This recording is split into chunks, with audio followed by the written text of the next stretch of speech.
They hate when you elevate. The second of losses, I'm handing them out, yeah, I had to go delegate.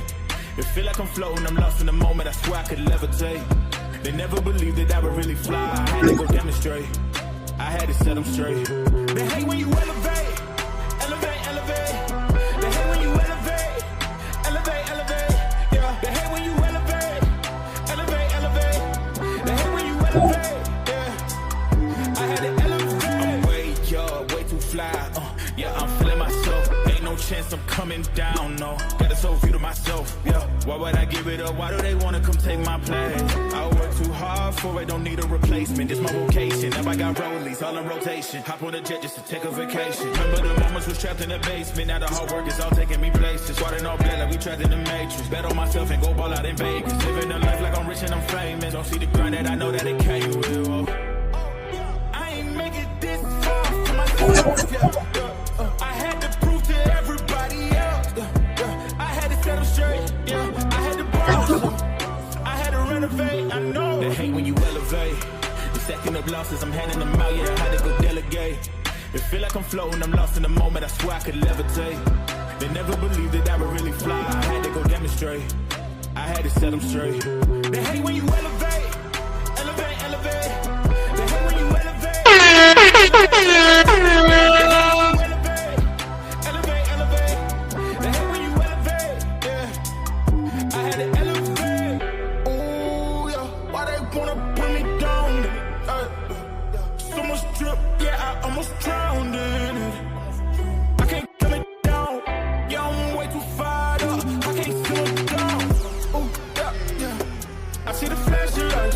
Make sure the fashion right, yeah. I'm in my bag tonight, yeah. Ooh, I might just pull up a foreign. Watch out, the engine is roaring. It's too loud, you can ignore it. Yeah, yeah. This that highlight. Good morning, people. What is good? What is good? I know we are creeping in here. Clap it up, clap it up, clap it up. One more time. One more time for that ATP Combat Media flag. Raise it high. You know, that boxing talk again today, man.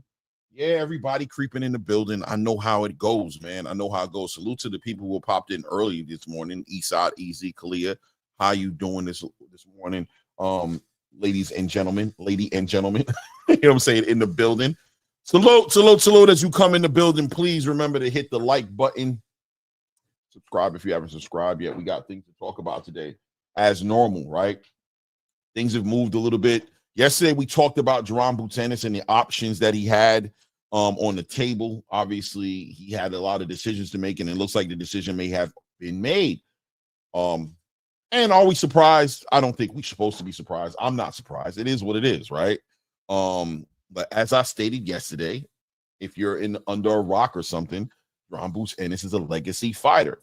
And I understand, as I've said before, the legacy fighter is somewhat of a relic to this boxing space, right? So when legacy fighters do legacy things, fans who count fighters' pockets get caught up and they go, he just left all that money on the table. You're supposed to get the money. What happened to all the different things? When we start talking about their money, we forget that some fighters are driven by something a little bit more than money. So we'll talk about it, though. So what's Jermal Ennis going to do? I mean, I think there's some obvious options on the table outside of Teofimo Lopez. Some of them keep him at 147, and some of them take him out of 147, right? We'll talk about that for sure either way. And salute fool ass Earthman in the building. Salute, King. Salute, salute, salute. So we'll talk about that as well. Obviously, we got to get into the card that we got going on this weekend. Jermal Charlo makes his return after his hiatus. Last time we saw him in the ring against Jose Benavidez Jr., we saw how that went. But Jermal Charlo seems extra dialed in now, right? Real focused on the mission. Seems like he may have dealt with some demons that he's been facing. He speaks on it, does a couple of interviews, and honestly, the interviews he's been doing has been more focused on him dealing with those demons and dealing with his mental health, right? They're not talking so much about his boxing career as much as how that translates into his mental health. I've stated a long time ago that Jermal Charlo, the Jermel Charlos, the people in the game like that, they find their mental health and their peace of mind through the gym. It seems as if as they move away from the gym, salute Blue Blood in the building. What's good, family? What's good? It seems as though the more they move away from the sport when they're dealing with their mental health and they start to focus more on their issues going on outside the ring, that those issues a lot of the time swallow them up, right? And it seems like Jermal Charlo's come to that understanding. He's rekindled that energy and that connection and bond he has with his twin brother. Seems like that's working out well for him. He seems very optimistic about the future. Listen, man, he might be fooling me a little bit too. We'll talk about that as well. Maybe he's fooling me a little bit too, but I'm wondering what a focused Jermal Charlo, dialed in Jermal Charlo, all in, no feet out the ring Jermal Charlo looks like in the 168-pound weight class division. The division is slowly but surely gaining its identity back now that Canelo Alvarez, the idea of Canelo Alvarez is not that he's left. He's clearly there still, but now that, we understand what chapter in his career he's in, we can start looking at the guys like Diego Pacheco, Edgar Berlanga, Jaime Munguia, Caleb Plant, Jermal Charlo now.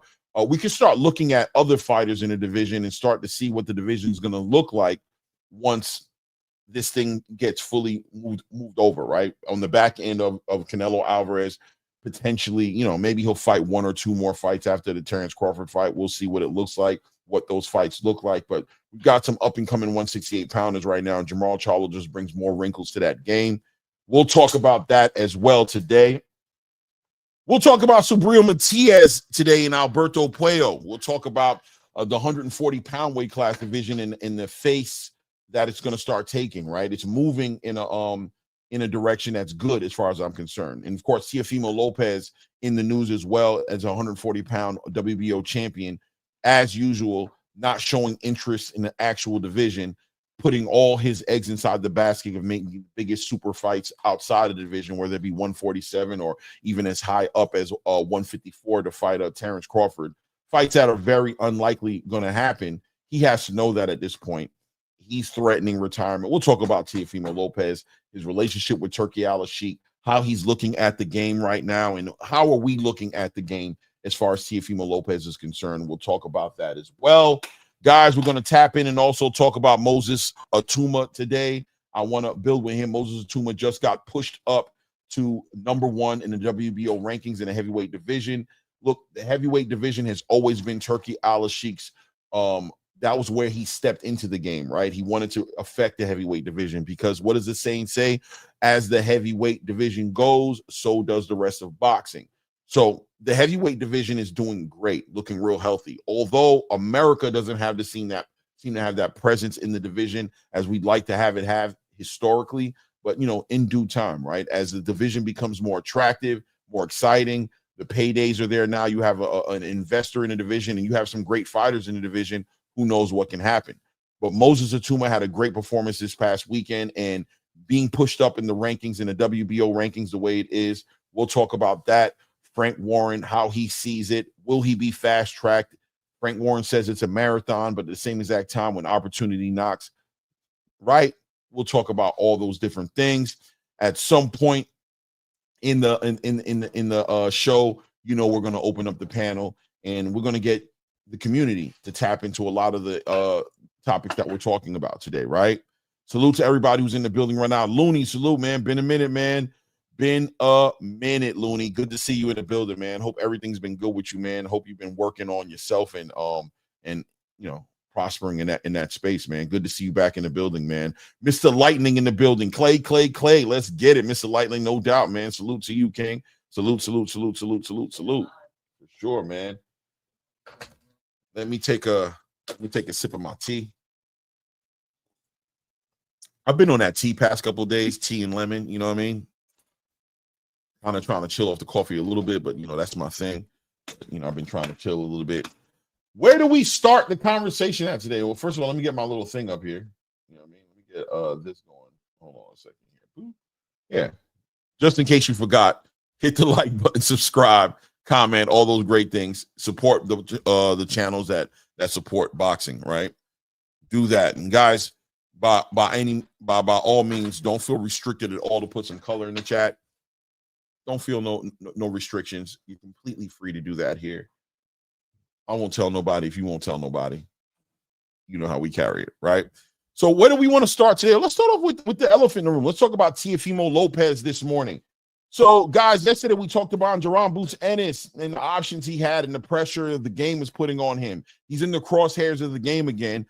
Shout out to HLD yesterday speaking on, whether or not Jerron should take this fight with Teofimo, whether Teofimo was the biggest opportunity on the table. A lot of thumbnails I'm seeing going off this morning and last night trying to put the duck jacket on Jerron Boots Ennis. And we spoke about it, right? We spoke about it yesterday, and maybe Jerron was listening to us, right? But at the end of the day, Teofimo Lopez, not a necessary choice, unnecessary, not a factor in 147 pounds. Hasn't fought nobody at 147 pounds, has no accolades, beaten nobody, has no belts, has absolutely nothing to, in real time, offer Jerron Boots Ennis, except for a payday courtesy of Turki Al-Sheikh, right? Now, clearly, Teofimo Lopez has been dealing with this top-ranked situation for I don't know how long.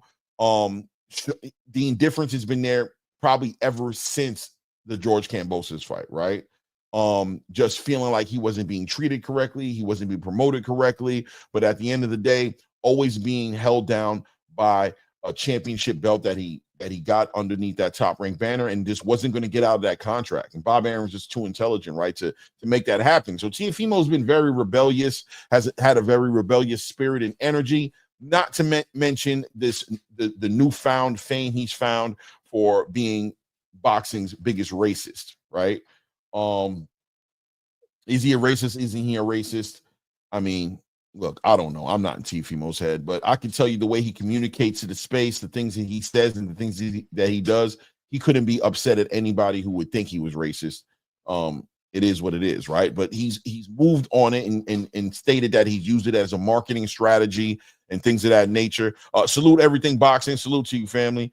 I appreciate it, Clay, likewise, but I got to get right on my boxing. Got to come here first, get my updates. No doubt, Looney, no doubt. So he pushes the antics. It doesn't seem like it's going nowhere, but then we see Turki Al-Sheikh. He flies out to Saudi Arabia doing the Ring Magazine Awards, and we see he has this newfound relationship with Turki Al-Sheikh. When Turki Al-Sheikh starts to get caught in the conversation, then, doors start to open. And it seems like doors are opening for Teofimo Lopez, right? Maybe all the antics work. Maybe the attention he was gathering for himself by pushing all the antics and pushing all those crazy narratives, maybe it worked. As upset as we were as a community to see him play in our face with those type of things, the results, right? The ends justify the means in so many words, right?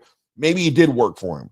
And we saw Teofimo Lopez get this opportunity to be on the Ring Magazine card and fight against Arnold Barbosa. We saw him get signed at the same time as Devin Haney and Ryan Garcia on these 3-fight deals. And all of a sudden he was in the conversation, right? In the conversation that a lot of people wanted to see him in. Whether you liked him on a personal level or not, we always wanted to see Teofimo Lopez in the conversations of potentially fighting a Tank Davis or a Devin Haney or Ryan Garcia or Shakur Stevenson. And it seemed like he put himself in the right position. Now, at the same time, there was always that thing lingering in the back for Teofimo, which was his relationship with Top Rank. Was he buying himself out of that contract? Was he exclusively working with Turkey? Was this a collaboration of sorts? Maybe a little bit of everything, right? But Teofimo definitely been pushing on the side of trying to get Turkey Al-Sheikh to coordinate his fights and probably stay out of the business dealings of dealing with Top Rank on that level, and ensuring that he gets the biggest paydays and things of that nature, like any other fighter would do, right? They're prize fighters at the end of the day. It makes sense. So he has this performance with Arnold Barboza. It's all right. It looks great in comparison to the rest of the card that he was on. You're moving on a good foot, though, right, T.O.? T.O. continues on his antics and continues to do the things that he does, but Turkey has a plan for him. He wants to see him fight Jerron Boots Ennis. He's been pushing for the Jerron Boots Ennis fight, but Jerron Boots Ennis has never been a Turkey Al-Sheikh fighter, right? Right? Salute Motown 90. Salute, family. 909, I'm sorry. Salute Motown 909s. Salute to you, family. And he pushes the narrative and he tries to get the fight with Jerron, but Jerron has never been a Ring Magazine fighter, a Riyadh season fighter. He's a fighter, he's a matchroom fighter. And clearly we know Eddie Hearn's relationship with Turkey Al-Sheikh, and we know that they collaborate on a lot of different things together, but it doesn't mean that any of the fighters that are underneath matchroom specifically have any type of obligation to work with Turkey. Now, I'm sure most fighters look forward to working with Turkey, right? Let's keep it 100. Most fighters look forward to doing that because the payday is there. Especially if you're a B-side fighter, normally the name B-side, and you're having a hard time getting the fights or getting the fights coordinated that you feel like you need to be in to up your market value, or if you're a legacy fighter, Turkey Al-Sheikh has always been a lane to get those things done, being that your ability to sell your face market value, or the ability to sell pay-per-views or put quote unquote asses in seats doesn't matter, right? Your talent is what you're getting paid for. Your talent is what you're being recruited for. But at the end of the day, even though Eddie Hearn has this relationship with Turkey Al-Sheikh in the capacity that he's working with him in, doesn't lock any of the fighters into doing any work that they don't want to do.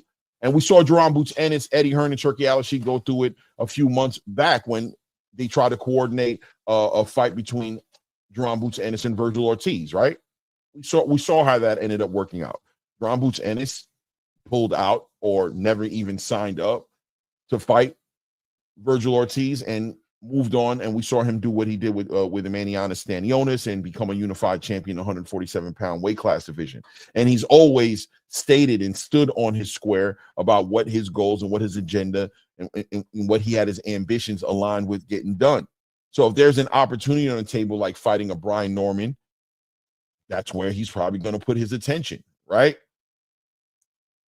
Now, although it would have been okay to watch Teofimo fight Jerron Boots Ennis, that's no longer on the table, right? Not for Teofimo Lopez.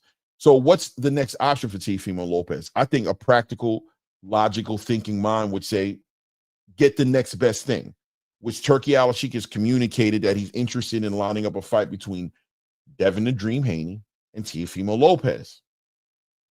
For reasons that I might never know, and maybe boxing fans, a lot of boxing fans would assume that there's some sort of fear or some sort of reservation on Teofimo Lopez fighting with Devin Haney, being that Devin Haney's been trying to get a fight with Teofimo Lopez ever since 135 pounds, and it never seemed to be able to manifest. We've seen the viral videos that went around with Teofimo Lopez's father asking for north of $20 million in order to coordinate a fight between his son and Devin Haney. We've seen viral videos of Teofimo Lopez speaking on how the fight would never happen, how the game plan with Top Rank and the business of boxing doesn't include Devin Haney. But Devin Haney and his father, Bill Haney, being the resilient people that they are, have always found a way to work around all these obstacles, these man-made obstacles that have been put in front of them, whether it's across the street politics or whether it's market value, selling seats, selling pay-per-views, whatever it is, they've always found a way to cross that bridge and be successful at what they do. And Teofimo Lopez, for all of his accolades and all the things he's earned in his career, the lineal championships he's put around his belt, the arguable undisputed championship accolades that he's had, and the multiple division champion that he's been, has never been able to quite navigate this business space of boxing as much as they'd like to do.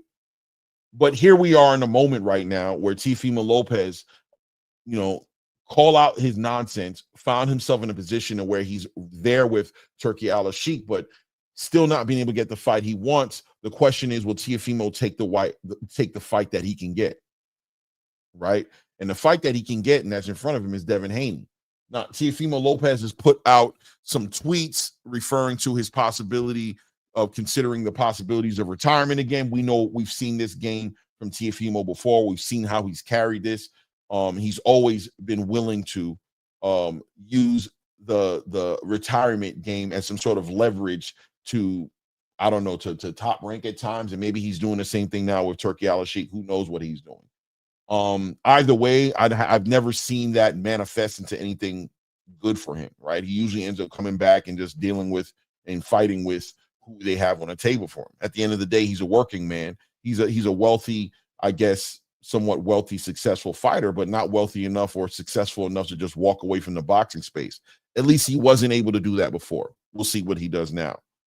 The options on the table for Teofimo seem clear to me. Is Devin Haney or him working through Top Rank and getting something for Top Rank to line up for him. That might not be a money fight, a pay-per-view worthy fight. You know, he'll always headline on free events and do his thing and you know, get those minimum payments that he can get. A lot of people think he warrants. But we'll see what Teofimo does. I'm not studying him that close right now. Clearly, when he has a fight lined up and he decides he wants to be back in boxing in the capacity we need to see him in, we'll talk about Teofimo a little bit better at that time. Well, let me see what Looney says here. Looney says, can't Teo become the WBO super champion to fight Brian Norman? He could try for the Boots fight after, so it could actually benefit for them both. I love it, Looney. I said that yesterday. If Teofimo Lopez is serious about doing the things that he's talking about doing, fighting Terrence Crawford, fighting Jerron Boots Ennis, then I've always said this. If you remember back in the day, I used to say this for Jerron Boots Ennis, as a matter of fact. If you want to fight Terrence Crawford, you got to get in the way, right? You got to get in the way. If he's up at 154 pounds right now, and he's a fighter chasing straps and the big money, then you need to take your tail up to 154 pounds. Go challenge somebody, leverage your IBF title, get yourself a title at 154 pounds, get in the way of what Terrence wants to do at that time, which would have been, you know, shooting for undisputed at that time, and, you know, make yourself a factor. And we can say the same thing with Teofimo. And definitely, I highlighted that yesterday, Looney. I'm in 100% agreement with you. He has a WBO title right now. He can leverage that WBO title and head up to 147, and he should be able to. He should be pushing for a fight with Brian Norman Jr. Right? If you're confident enough to beat Jerron Boots Ennis, you should be confident enough to beat Brian Norman Jr. Now, Senior commented on this and said, "Listen, we was already at the table trying to negotiate a fight. Teofimo don't really want to fight us."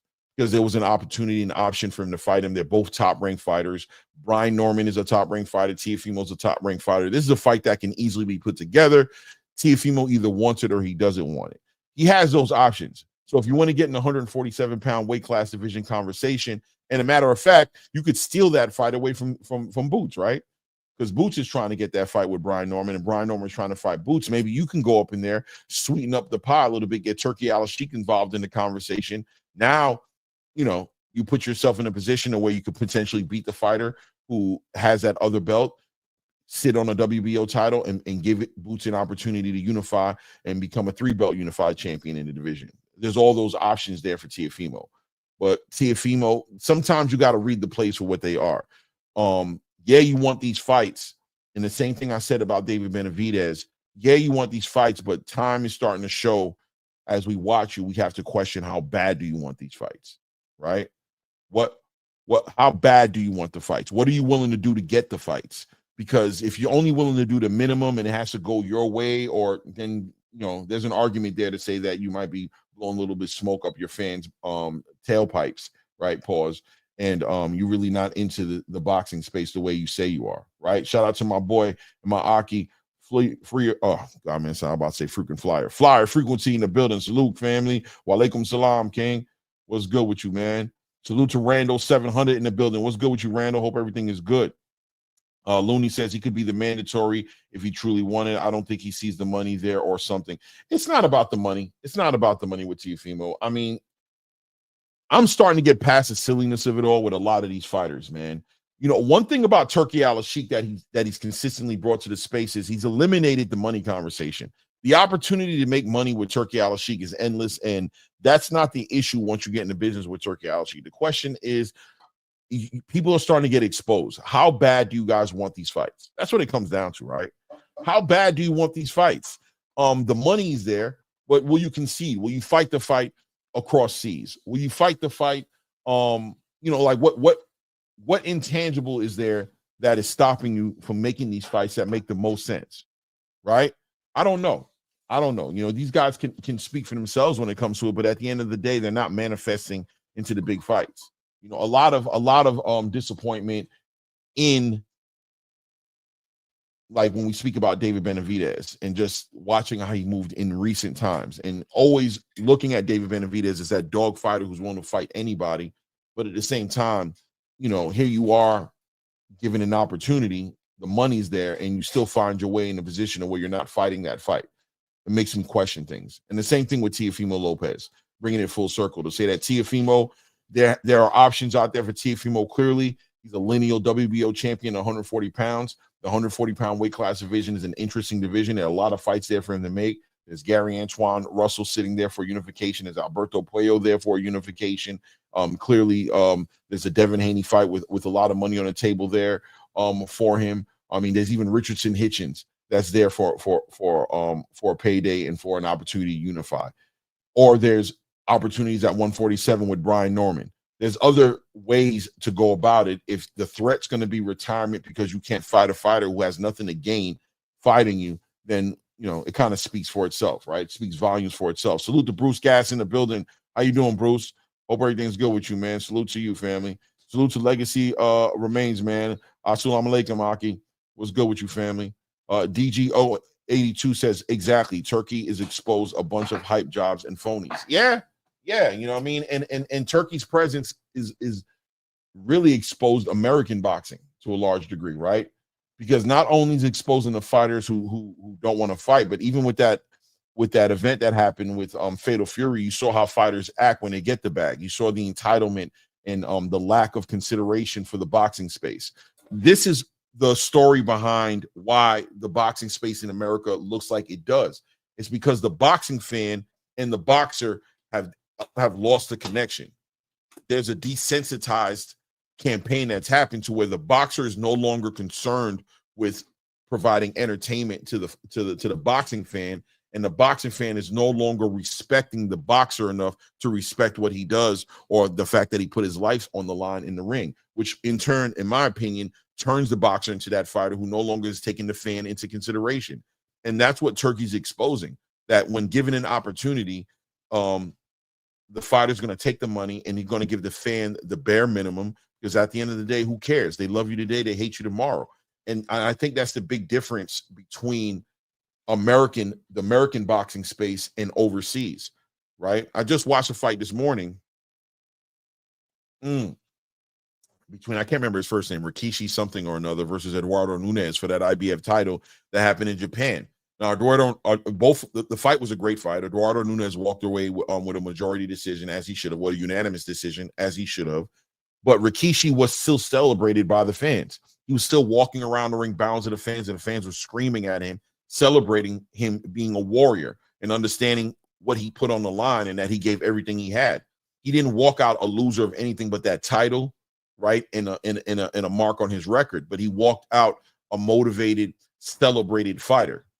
That doesn't happen here in America, right? We're not doing that in the way we're supposed to be doing it. So there's been a disconnect.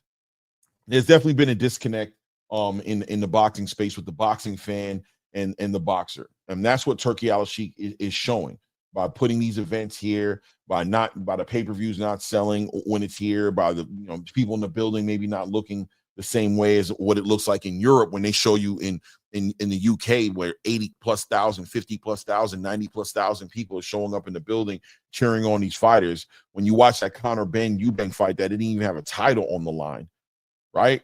Didn't even have a title on the line, and you saw how the community embraced those fighters and what they brought to the ring, and you saw how those fighters responded to it. They responded by putting everything they had into that fight, making it happen, right? You saw what the Better Be Bivol card looked like, and you saw what Caleb Smith and Joshua Buatsi looked like, right? We saw these fights, and we see how these fighters treat the opportunity, and we see how the fans treat the fighters that are putting their everything on the line to make these fights happen. So that's what goes on in the boxing space. It is what it is, right? It is what it is. But Teofimo Lopez has some choices to make. Clearly, we'll see what he decides to do. Me personally, I say go fight Devin. Don't even fight Brian Norman, because it'll be another uphill battle right now. Brian Norman seems to be more focused on fighting Jerron Boots Ennis. He's focused on unifying as well. And shout out to the new generation, an era of boxer that's coming up, like the Abdullah Masons, the Keyshawn Davises, the Brian Normans. These are the fighters that are coming up in the space right now, driven by legacy still. They haven't shaken it all up, and they're not trying to be like Tank per se or like Floyd Mayweather per se. They're out here trying to test themselves. They're risking they're putting their L's on the line, their O's on the line, excuse me. They're putting their O's on the line and competing with the best fights that they can put out there, especially with the right money behind them. They're willing to do it. So Brian Norman will probably give Teofimo Lopez the same exact answer, right?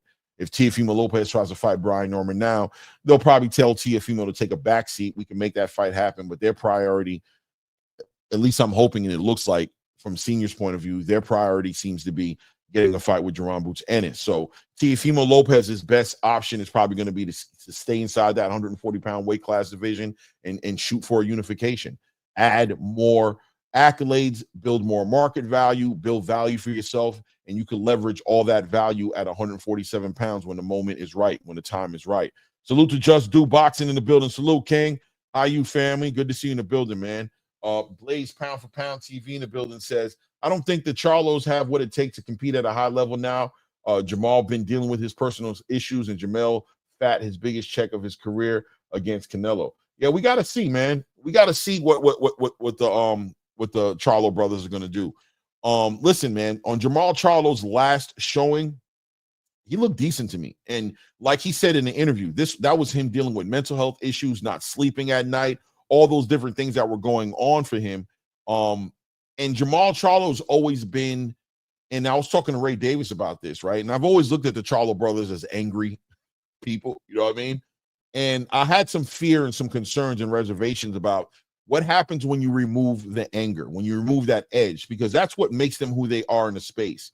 And shout out to HLD yesterday, who spoke on Ryan Garcia and how he felt Ryan Garcia lost that dog, that spirit, that animal instinct that he had in him, and he got kind of mellowed out through therapy, through potentially taking, antidepressant drugs and things of that nature. He ultimately lost his edge. We saw Gervonta Tank Davis speak about it as well, as he's talked about retirement, said he wanted to retire because he wants to get that mental health therapy. He wants to get all those different things to address the demons, but he's scared if he starts to shake and move around that area that could affect that edge that he brings to the ring, right? To make the fight happen and to give those performances that we've come to love from Gervonta Tank Davis. Well, the same thing even happened with Jermell Charlo, right? Yeah, Flyer. The same thing happened with Jermell Charlo, right? Jermell came in, fought Canelo Alvarez, and if you guys remember, Jermell Charlo was very calm, laid back, too much respect during the press conference, during the build-up to fighting Canelo Alvarez. Looked like he was, similar to Mike Tyson when Mike Tyson went to fight Buster Douglas, like just on the roof playing with his pigeons, and just lost all of his that bloodthirsty killer instinct that made him who he was. Jermell kind of went through the same thing a little bit against Canelo Alvarez, even though, Canelo Alvarez is a dangerous fighter. That I'm sure that had a large part to do with it, but also, is it a coincidence that he was so calm and laid back? Now, Jermall Charlo, and shout out to Ray Davis, who'll be up here a little bit later. I think I seen him in the building. Salute to Ray for sure. But he'll be up here in a few.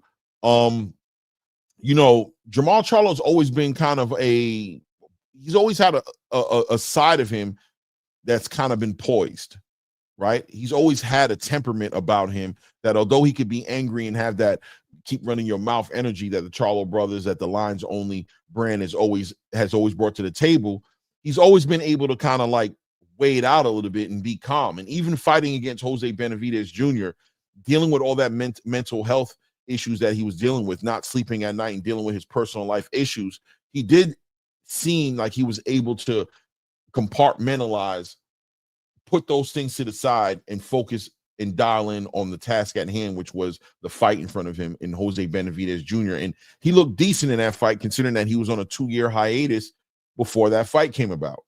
So a dialed in Jermal Charlo may not be, even though he's been outside of the ring, it's going to be interesting to see what he looks like. I think Thomas Lamana is going to give him that look that he needs as far as the competition. Sometimes the competition is what you need to come up out of that lulled false sense of security that you've built in the time off, not being in that ring. And that's probably what's going to get him ready and put him on point to start getting him into conversations of a Caleb Plant or Edgar Berlanga or a Jaime Munguia or even a Canelo Alvarez fight. Those are going to be the things that put him in position. So we're going to be watching closely to see how Jermal Charlo deals with that. You know, he's been slapped. He's no longer married, right? He's single. His relationship didn't go the way he wanted to go. He's rekindled that energy in that relationship he had with his brother. Hopefully that's working out for him in a positive way. And he seems like he's on the right page, right? He seems like he's right. He's right on the right page. Legacy Remain says, let's see here. Making it look like Turk is bad for boxing without any proof or evidence that really is the worst promoter ever. Yeah, I agree. Blaze Pound for Pound says, I'm glad the brothers are back together, though. 100%, man. 100%, man. I think this could be a good thing. We won't know until, we see him in the ring, right? We really won't know until we see him in the ring. We'll see what he does. Caleb Plant, also, obviously, he's going to be the headliner of this card, fighting against Armand Resendez. I want to say his name is. Seems like a decent fighter, but once again, out of nowhere, this is a definitely super tune-up, cherry pick kind of fight. I mean, I hate to call fighters a cherry pick, and I don't want to disrespect Armand Resendez. Hold on, let me find him real quick here. But it seems tailor-made. Let me see here.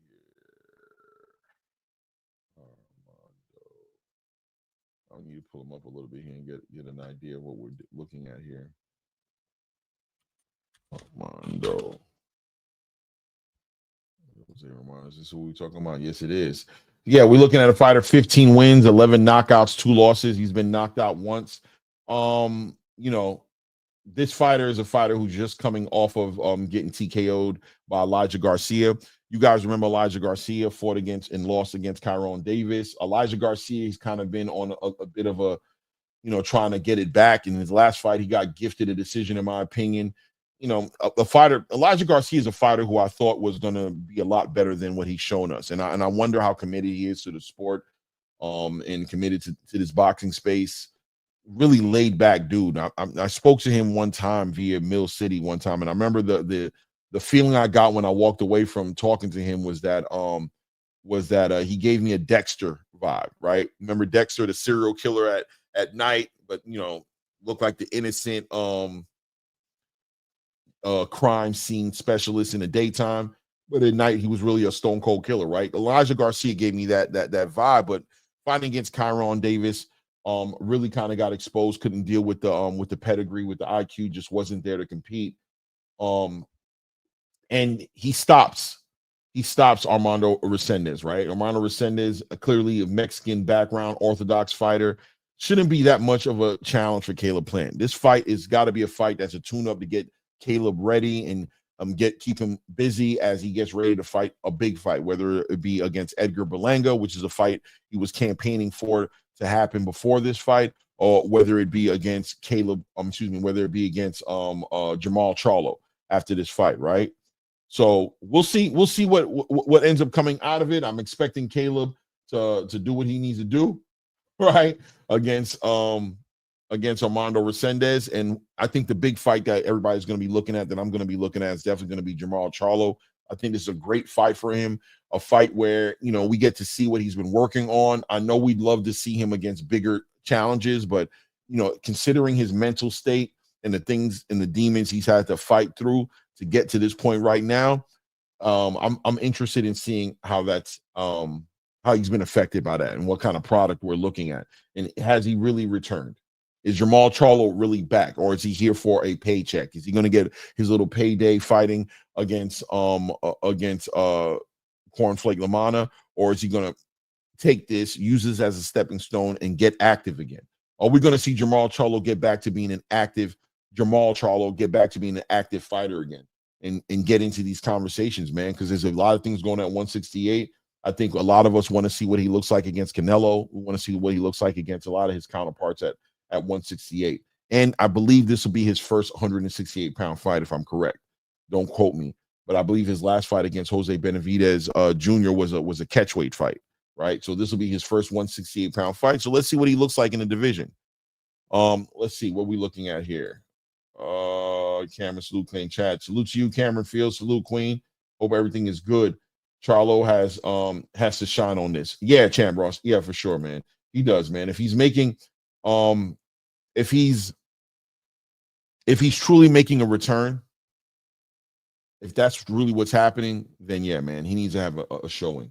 Definitely looking forward to seeing that. Bruce Gass says this card is a precursor to Maul Plan. They can't lose. Yeah, that's what we'd argue, right? That's what the precursor is going to be, that both these guys perform well enough to where the PBC will be trying to line them up in a fight. No doubt. But also on that card, guys, let me pull up that card, as a matter of fact. Bear with me. You would have thought I'd been more prepared, right? Let's pull up the fight here. Plant versus Armando's Resendez card. Let's see here. Let's go to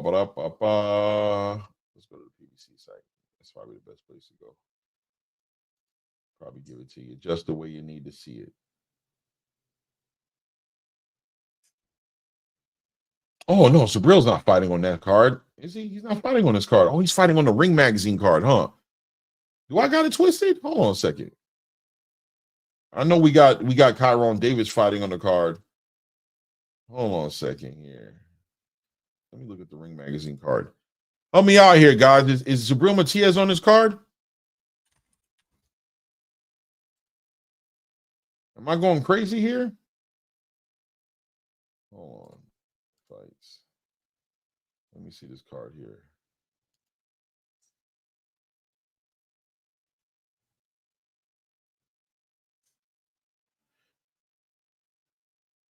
Right, Ray. My bad. I messed up, man. I don't know why I put that on here, bro. Too busy. Moving around, too busy, man. But Kyron Davis is on this card as well, fighting against Yoneli Feliciano Hernandez. Kyron Davis trying to make a I don't know, but Kyron Davis is a good fighter, you know what I mean? But it seems like he had a break a little while back, trying to make, being a last minute replacement for David Benavidez. Never quite, obviously we know he didn't win that fight, but then he came and he upset Elijah Garcia. That was a fight that people didn't expect him to win. I kind of knew that it was a good chance he was going to win that fight.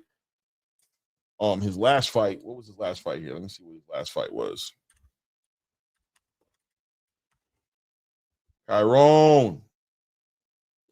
Let's see here. No, yeah, his last fight was against Elijah Garcia. That was his last fight, exactly. And that was an upset right there. I mean, he's got a decent record, 19 wins, 3 losses on that record, one by a knockout. But now he's working with Breadman, and he's been working with Breadman. It seems like we're getting a more consistent product here out of Kyron Davis. Fighting at 160 pounds, he's probably trying to make a campaign. The division is wide open for Kyron Davis. Where's Kyron Davis ranked at right now? Let me see here. Where is he? Where are you at, Kyron? 160 pounds. Let's go here. Boxing rankings. Add extension to Chrome. So I guess open. I don't want to do that right now. Let's leave that where it's at. There we go. Let's go into the middleweight division here. Where are you at, Kyron, inside of these rankings here? Okay, he's sitting at number 7 on the IBF rankings. Kyron sitting at number 11 on that WBC rankings and sitting at number 14 on the WBA rankings. And as far as the WBO is concerned, not in the top 15. Yeah, so Kyron is looking to to have a significant fight after this fight. I'm sure he's probably trying to get up in the realms of a Troy Isley, or trying to get in the top 10 conversation after this fight. That's what he's probably more so looking to get into and get himself in a title contention. The division is wide open, guys, right? The division is wide open for somebody to do something special at 160 pounds. Tyrone gets an opportunity to kind of add to that argument here. Let me see here. Clay, did YouTube monetize your channel, brother? I thought more people was in your live. I don't know. I'm receiving notifications, but not sure if it always shows. Yeah, nah, sometimes, it is what it is. You know what I mean? The live sometimes jumps and sometimes it doesn't. No, we definitely monetize. That's for sure, man. We definitely monetized. You know what I mean? 100%. Can you remind me what your live schedule is? Yeah, Legacy, the live schedule is Tuesday, Wednesday, and Thursday, 11 in the morning. 11 in the morning, right? 11 a.m., 11:15, most of the time, 11 a.m. And of course, you guys know to catch me in the evening with Blue. But yeah, it's a new channel. You know how it is, man. It is what it is. Both them dudes nice. That's a mini banger. 100% 2 cents. Salute 2 cents. Ain't seen you here for a minute. AK crowd in the building. Salute AK. Hope everything is good, man. Hope everything is good with you. So yeah, man, we'll see what happens with that card.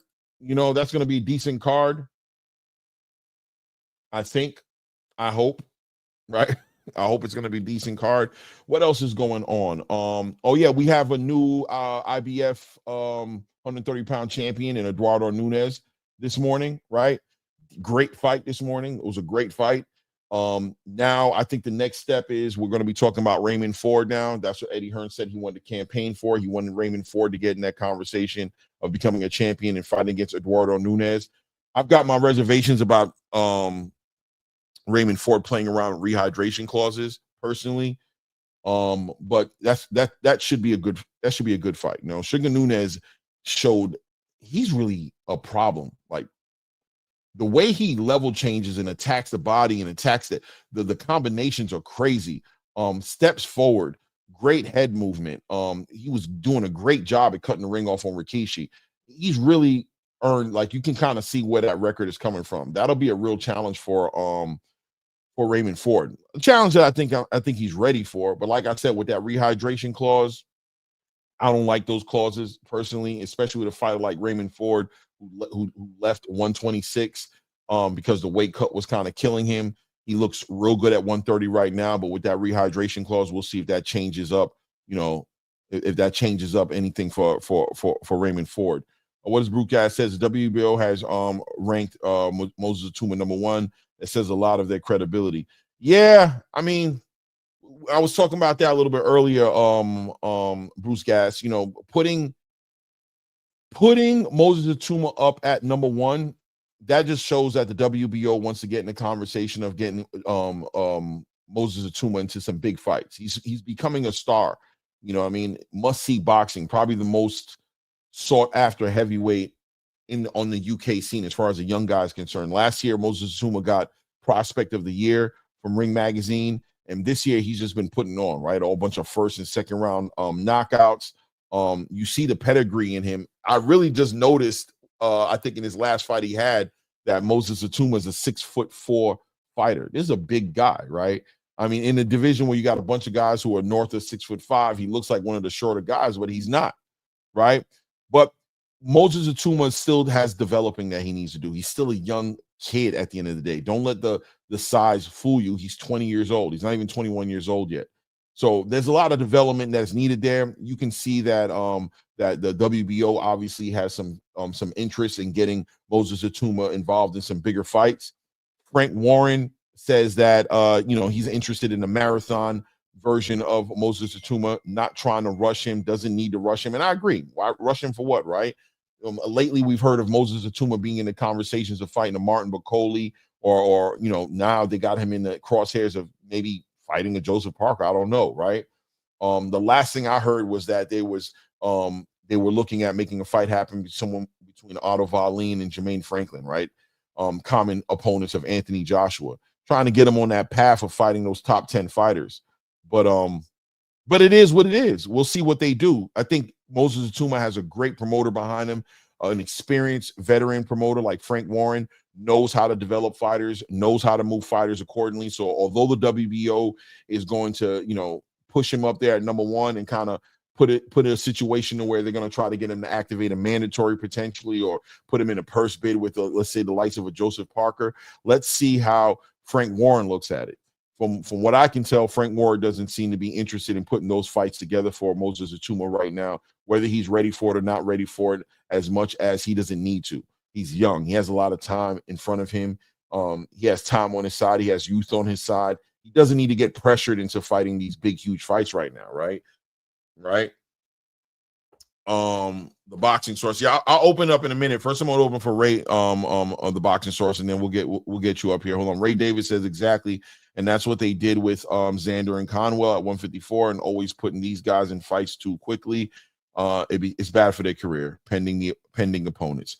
Yeah, listen, man, you got your instances where you look at what they did with Vasily Lomachenko. You see that they're moving Keyshawn Davis in a similar direction. Abdullah Mason may be on the same path, kind of get moved fast as well. A lot of these fighters, there's a lot of these fighters can do it, right? They deal well with the fast tracking, but I think without a doubt, there's definitely a risk in fast tracking these fighters. It's either going to work out great for you and you got a star in your hand and the sky's the limit, or it works out bad. And a lot of these fighters get derailed early in their career, get a little PTSD, get a lot of messed up experiences early in their career, and they don't produce what they were projected to produce. You know what I mean? Or they don't meet their potential as far as what you saw, their trajectory going when you decide to fast track them. I think there's an argument there to say that Floyd Schofield Jr. was fast tracked a little bit, right? Kind of in conversations he didn't need to be, and almost found himself in the ring with a pound for pound fighter in Shakur Stevenson, and that almost could have went bad for him, right? That could have went bad for him.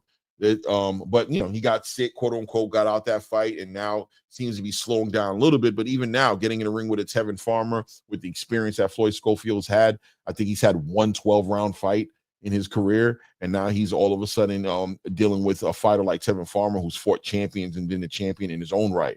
So moving them the right way is important. Top Rank's been known to do a good job at doing that. Frank Warren's done a decent job at doing that as well. Frank Warren has a real good tight grip on the heavyweight division right now. So Moses Atuma's in great hands right now. I'm sure whatever his next move is going to be, it'll probably be his best move, right? What else is there to talk about? I am about to hold on one second here. One moment.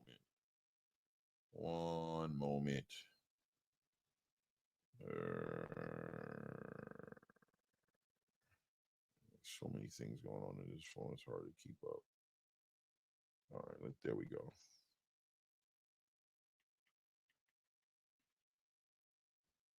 So many different things to talk about. What else is going on right now before I get into it? Before I get deeper into it. Right. I got you.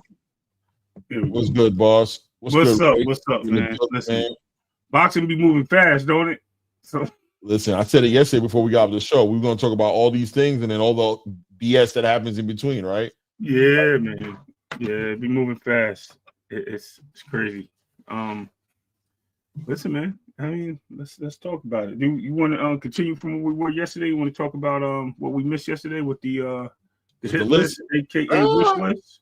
With the hit list, the wish list. It's cool. We'll go whatever they want to call it. Let's finish this conversation a little bit about the Martin McCauley. Yeah, I mean, not Martin McCauley, Moses Atuma. Sorry, Moses Atuma, and we can bring Martin McCauley's part of it as well. Yes, I mean, we're talking about fast tracking fighters, right? Yeah, and how that can be a toxic thing to fast track these fighters, right? Mm-hmm. We got to be careful about how we approach it. But he's in good hands though. But Moses Atuma is showing a lot of some of these fighters. Fast tracking works out for them, right? Like Andy Cruz, for example. Is he a fighter that you think they should consider fast tracking? Oh, he should be at 15 fights right now. I ain't gonna lie to you. I think them taking their time with Andy Cruz is only hurting him. One, his age is a big problem. Moses Atuma has time, right? To compare it. Xander Zayas has time. I think Conwell was like right in the middle. He's not like super young, but he's not like at the peak of his career yet. So he's kind of like it's still development stages, but he should be contender status all the way. pushing for championship fights, like literally pushing his way to get there. Unfortunately, he got into a fight where it was a tough fight for him because I think they kind of pushed him a little too quickly. You could see the development with fighters like that. And I think we had this conversation when we were like, yo, we got to put Conwell in with James. I was like, I don't like the look. Because styles make fights, number one. Number two, when you haven't seen everything yet as a contender or a prospect, and you haven't seen everything yet, somebody's going to surprise you. And it's going to be the person you least expect to surprise you. And when those things happen, it can be bad. It's the same thing I feel for Atuma, right? So I think Atuma, he definitely has the skills. He almost reminds me as a let me see if I can put a right person in mind. A Riddick Bowe, right? He has skills. He can punch. He can box. He can punish you. He can do a lot of different things in the ring. Mm-hmm. But the difference I see is he's a come forward guy. When have we ever seen him backed up? Whenever we ever seen somebody put him on the back foot and him having a box off the back foot? We only seen the aggression out of him. So what happens when the Ferrari meets the brick wall? You know what I mean? So that's what we have to worry about with him. And I think pushing him a little too fast without having to develop him into that scenario, running into a Bacoli just came off of 2 unsuccessful fights, and now he has something to prove now. And now he goes out there and Bacoli goes, you know what? I got this. Right. I got this. I got this young kid in here. And you know what? Yeah, he can hurt me, but he's got to get to me. And as long as I keep my hands in his face, now he's got a problem because my short jabs is just as hard as his hooks and his daggone straights. Right. So I think Bacoli has the advantage in this fight. And I think that could be damaging to somebody coming up like a Atuma, who hasn't seen every fighter. You know what I mean? Right. Most of these guys got the Mike Tyson effect with him. They see what he does at other fighters, and they kind of back down. So we'll see. We can see how it works out. I mean, he may surprise all of us. He may be that golden child. He may be in there and wipe the slate, but at the same time, he hasn't seen everything yet. No, and I agree with you. And like you said, maybe he can, but the question is, do we need to do that right now? Right. Like, there's a lot of things that maybe a lot of people can do.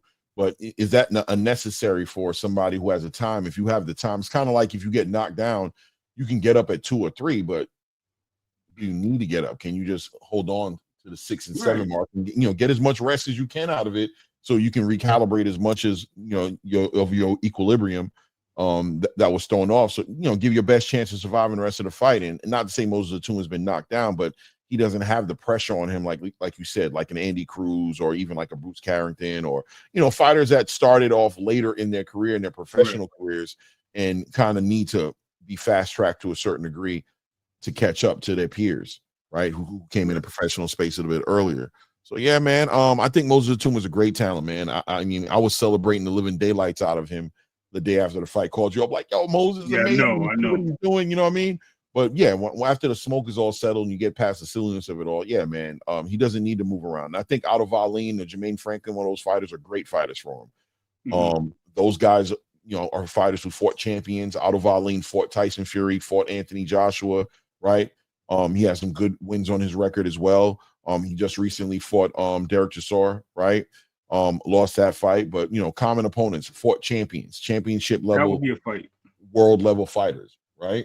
I think Chisora is a good test for him because Chisora has nothing to lose. I think he has enough losses, and it's a solid balance for Atuma, right? Right. Because even if he gets clipped, he might not go down. He's tested he's been battle tested. So I think he's a great fight.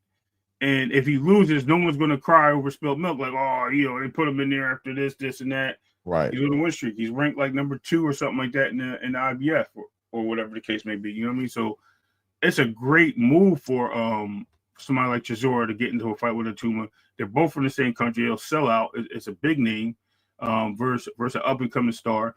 I think you'll get respect from Chisora from him. Of course, he'll throw the table at him like he always does. He does something wild in press conferences, but it'll be some respect there. And I think that would be a good fight to have for like a Joseph Atuma. I'm sorry, Joseph Atuma for what's the name? Atuma. I don't know. I get mixed up sometimes. But Chisora will be a good test as opposed to getting him in there with a Piccoli who just came off of 2 questionable wins, and the guy has something to prove. And I'm sorry, questionable wins, 1 draw, right? 1 draw and 1 loss. So he has a lot to prove right now. And everybody's talking about his shape. He comes in there in great shape, and then now you got this guy who's going to ruin this kid's career because he puts him out, lights out, give him a headache for the rest of his life, and should have been in the ring with somebody that punches like that. You know what I mean? That's all. Right. The reward is there, but the risk is also clearly there, and it has to be factored in without a doubt with whatever decision they decide to make. So Teofimo Lopez, segue into Teofimo Lopez. Well, no, let's stay here for a little bit longer and say this as well. Let's add to this and say, now that we have Daniel Dubois and Alexander Usyk about to duke it out and get their rematch, and we're going to have another undisputed champion that comes out of that situation. You got Joseph Parker sitting on an interim WBO title as well. Do you think like the fast track is kind of like trying to bring up, like trying to get a 4 Kings energy going in the heavyweight division to a degree, right? Like, is that what, like, why fast track Moses Atuma and put him at number 1 in the WBO rankings? Like, why do that? I think they moved him up like 4 spots. You know what I'm saying? What's the purpose behind it? The purpose is the eye test. And everybody wants the next Mike Tyson. It doesn't matter what country he's from, what he's representing. They want that fighter to be somebody that's, for instance, I'm trying to use the Ali effect, right? You want the handsome, glamorous looking kid that can go out there. He don't look like the rest of these guys who are all scarred up and monstrous and stuff like that. You want somebody that can smile in front of the cameras and be a star. So they're trying to build, and this is just boxing, right? To bring the sport back, boxing goes the way of the heavyweights. So if you have somebody in there like a Muhammad Ali that's a star, or somebody that can be a star and do commercials and do this and do that because of their appearance, it gives you a different light.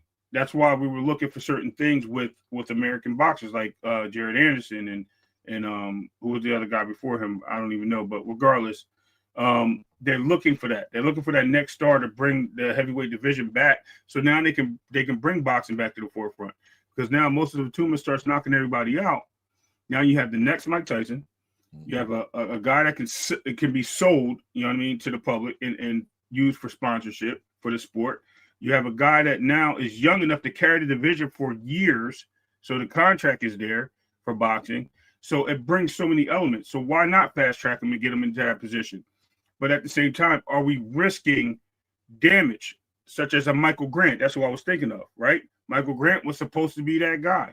Michael Grant got in there with a Lennox Lewis, thought he was invincible, and then got destroyed by Lennox Lewis, and then went on to fight the other guy. And then Galati, I think, took him out also, if I'm not mistaken. Or did he beat up Galati? It was one or the other. But either way, he went there, and then he started losing all these fights afterwards. So Michael Grant was supposed to be the superstar. He's supposed to be that guy to carry the division. He was young. He was moving forward, and he had knockout power. He had boxing skills. He had all the talent in the world, and they pushed him too fast.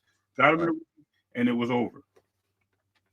Yeah, I agree, man. I agree 100%, man. When it comes to Moses Atuma, real talented fighter, but you don't need to move him that way. And it does seem like Frank Warren is on the same time. He seems like he's on the same thugging process as you and myself, obviously, at this point. That, it's a marathon. It's not a race with Moses Atuma. Some people it is a race. With him, it's not. And he doesn't need to get into these conversations yet. But he's on a good hands with Frank Warren. Frank Warren's a veteran, old, really experienced promoter. He understands how to deal with that situation. So what happened? What Bub said? Keep going. Don't worry about this. It's just funny, bro. It's funny. But so yeah, moving on. We could talk about the elephant in the room. Teofimo Lopez, Jerron Boots Ennis. I guess what I mean. Not everybody sees it the same. I know HLD wanted Teofimo to be the biggest opportunity and the biggest legacy fight on the table for Jerron Boots Ennis, and the space is still buzzing, and people will call him a duck for not taking the fight and things of that nature. But no matter what it is, at the end of the day, Boots, Teofimo comes out on a tweet yesterday and communicates to the space that Jerron Boots Ennis is walking away from that fight. That's not what he's interested in. He's trying to, do other things, and we can assume those other things probably involve Brian Norman Jr. and maybe even some things going on in 154 pounds. Fighting Teofimo is just it's a waste of space. Yeah, it means nothing. There's money involved in it, obviously, with Turkey Al-Sheikh involved in the conversation. But once you become a unified lineal champion, Exactly. there's money in a lot of different spaces. You know what I'm saying? Right. The money will come, right? If you work hard at your job, you still be promoted as the person that goes to school for 6 years. It is what it is, right? You get there at the same time. If not, be a high success. So work 100. hard, you'll get it. And he wants to work hard to get his earnings. Ain't nothing wrong with that. I completely agree, man. We've got Brian Norman Jr. getting ready to fight Jin Sasaki in a few weeks, right? Maybe like 4 weeks. Wait. Dangerous fight. And you think Duran's is basically going to wait on the results of that fight before he makes a decision on what direction he's going to go in, or is he probably? Yeah, I think so, because I think they really want that unification. They really want that fight. That's a money fight right there. I think that fight sells more than Teofimo. I wouldn't be surprised if Turkey backs that fight to try to make it happen across the borders, right? Because let's not look at it as such as like it's a welterweight fight, right? The glamour division. Right. It captivizes a unified champion, a ring champion, with another champion that's coming in off a good international win. If he does come out successful, that means Brian Norman, of course. If he comes out successful, now you're going to have both of these guys in the ring, head to head. It's going to be fireworks because it's supposed to be what the division is right now. Right. And the winner of this fight will be the face of the middleweight divisions, right? They'll be the guys that are going to be held as the accountable champions in that section of boxing. So moving forward, if Boots does this, right, he doesn't even have to fight Manny Pacquiao or Barrios winner. Maybe he could even be waiting for that because they're both on the same timeline. Whoever bites first, jumps first, takes the hook, whatever you want to call it, and he takes whoever is in those fights. He doesn't have to fight his mandatory. He can move up, drop the belts. He can actually use his belts for the lateral. Move up, go fight somebody significant. WBA was very grateful to allow Roach to move up and not fight his mandatory, not once but twice now. Why can't Boots go up and try for a WBA championship at the next division if he gets graced with that opportunity? So it's a lot to be said and a lot to be taken in, whether it be Boots or Lamont Roach. Brian Norman Jr. My bad. Yeah. I mean, I agree with you, man. Boots has a lot of options, and he doesn't have any pressure to make decisions. And whenever you get into the position that Duran Boots Ennis is in, you don't want to deal with the pressure of being forced to make decisions. You work this hard to have that room and that space to take your time and pick what makes best sense for you. Right now, Brian Norman Jr. on June 19th, it's not that far away, a couple of weeks away, will be fighting Jin Sasaki in Japan. His market value can move up exponentially, through the exposure he's going to have. This can bring a lot more eyes to the fight, bring a lot more attention, and ultimately more money to the table, make it a more lucrative opportunity, not only for the legacy part of the fight, but obviously for the prize fighting part of the fight. It's going to take some patience, though. Brian Norman Jr. has made his stance, and we can't fault him, saying that he's not going to enter into negotiations until after this fight. Number one, he could lose the fight, right? And then what are we talking about then? But number two, also, man, let's come to the table and let me have my leverage as well. Although you're coming in with 2 belts and a lineal championship, let me come in with a victory and some international exposure and some attention. You know what I'm saying? A title defense. And let's see what the market says I'm worth then, right? Let's negotiate then and see if we can get some more money on the table. And like you said, who knows? Maybe a Turkey Al-Sheikh may see that performance between him and Jin Sasaki, right? And feel like he wants to get involved in it. Maybe there's an opportunity there for Duran Boots Ennis to be and Brian Norman Jr. to be an even bigger fight than the Teofimo fight. So and I agree with you. There are fights up there at 154 as well. You got Yoenis Tellez sitting right now as an interim WBA or regular WBA champ, however you want to look at it. At 154 right now. You've got Terrence Crawford getting ready to fight Canelo Alvarez. He's probably going to vacate that belt when that fight happens. And at that point, there'll be opportunities there for Boots. On the back end of a win against Brian Norman Jr. and being a 3-belt unified champion, lineal champion, holding that WBO title, he can leverage that as well. We got Xander Zayas getting ready to fight for a vacated WBO title. He can leverage that and make that fight happen at 154 pounds. A whole lot of options out there outside of a Teofimo Lopez, right? And Tio has options, but Tio doesn't want those options, right? He, as to Thomas Hill just said, right? He the banana, right? But there's a monkey reaching out for him called Devin Haney. He don't want that. He don't want that work. You know what I mean? He'll rather go somewhere else. And no disrespect to calling anybody monkeys or bananas, but just to answer the question. So you have a guy reaching out for him. You calling him on the phone every day, and there ain't no work, man. You know, he don't want it. So he's been on ice with Devin. Every time he comes to Devin, he's had to retire. He was not feeling well. He's questioning himself. He's going to take a fight first and get back to him. Devin Haney will never be a champion. All these things and then some. But yet Tio still won't fight this guy. 20 million. He said 20 million. Yeah, the money's on the table. There's no more excuses. You trying to beat around the bush and get out of a fight with Devin Haney right now you're very consistent in this space, and the thing that you're consistent about is that you don't want to fight Devin Haney for whatever reason, right? You don't want to fight Devin Haney. Watch that sparring tape, you'll see why. Yeah, it's bad. Really? It's bad. Nasty work. Bad. It's worse than the tape. Like worse. Like it looked like the Regis fight.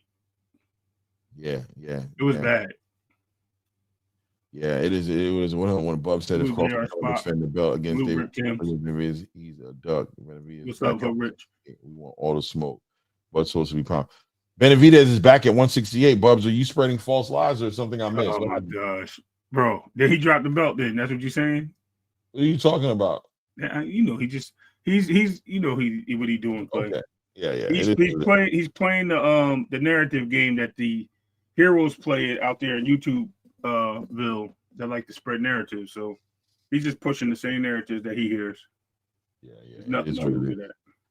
It is what it is. Let me see. TFM been mad at black fighters because he feels they blocking his opportunities, but I feel Tio just using this to clout chase everybody. Yeah, Tio's using it to clout chase everybody. He's trying to get in fights. Tio operates, Ray, I don't know how you feel about it, but it seems like Tio operates as somebody who's waiting on his loss to come. And he just wants to get as much money as he can before he loses. He's very concerned about the L coming from the right person. Like right. I was going to say that yesterday when we kept talking about Boots, Crawford, and certain fighters. He don't want. How would you feel if me and you had me and you were in the same division? Mm-hmm. We probably are personally, but anyway, and you want to fight me, and I keep telling everybody you never going to be. I got the belt. I'm going over here. I'm moving a different direction. I'm gonna do what I gotta do. You'll never be nothing. Then you decide to get all this success.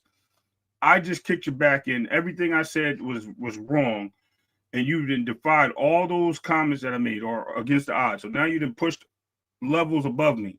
You're making more money than me. There's some energy there that I'm gonna have, and some ill feeling toward you. I'm not gonna give you the just due. No disrespect to my brother. I'm not gonna give you that. You know what I mean? I'm not going to respect that, and I'm going to do everything in my power to not be a number on your scoreboard. So right. I'm going to avoid that, and that's what it is with Devin and Tio. It's not that I don't think he's afraid of him. He doesn't want to be a number on his scoreboard, rather it's win or loss. He doesn't want to give him the opportunity because I think Tio feels that he didn't diminish this kid's name so bad. He tarnished it so bad. Talking about all the promoters got you locked down. They're not doing it. All this stuff you done put out in the media, and it backfired. Everything plus more because you never were undisputed. Devin was. Right. You didn't want to give him an opportunity because you wanted to fight Kambosos. You decided to take a mandatory over a unification. Right. So all these things happened, and now it looks bad because the guy that you chose to take the mandatory knocked you out and gave your belt up to Devin. So at the end of the day, it's a lose-lose for you, and you haven't recovered since. And now it's showing who he is, and exactly he don't want to be the B-side to Devin. Because now, yeah, it's bad. It's bad. It's bad coming from his side, and the threatening the retiring thing just seems like we've seen this. We've been here with T already, right? That's just not holding no weight no more. If you're gonna move on, bye.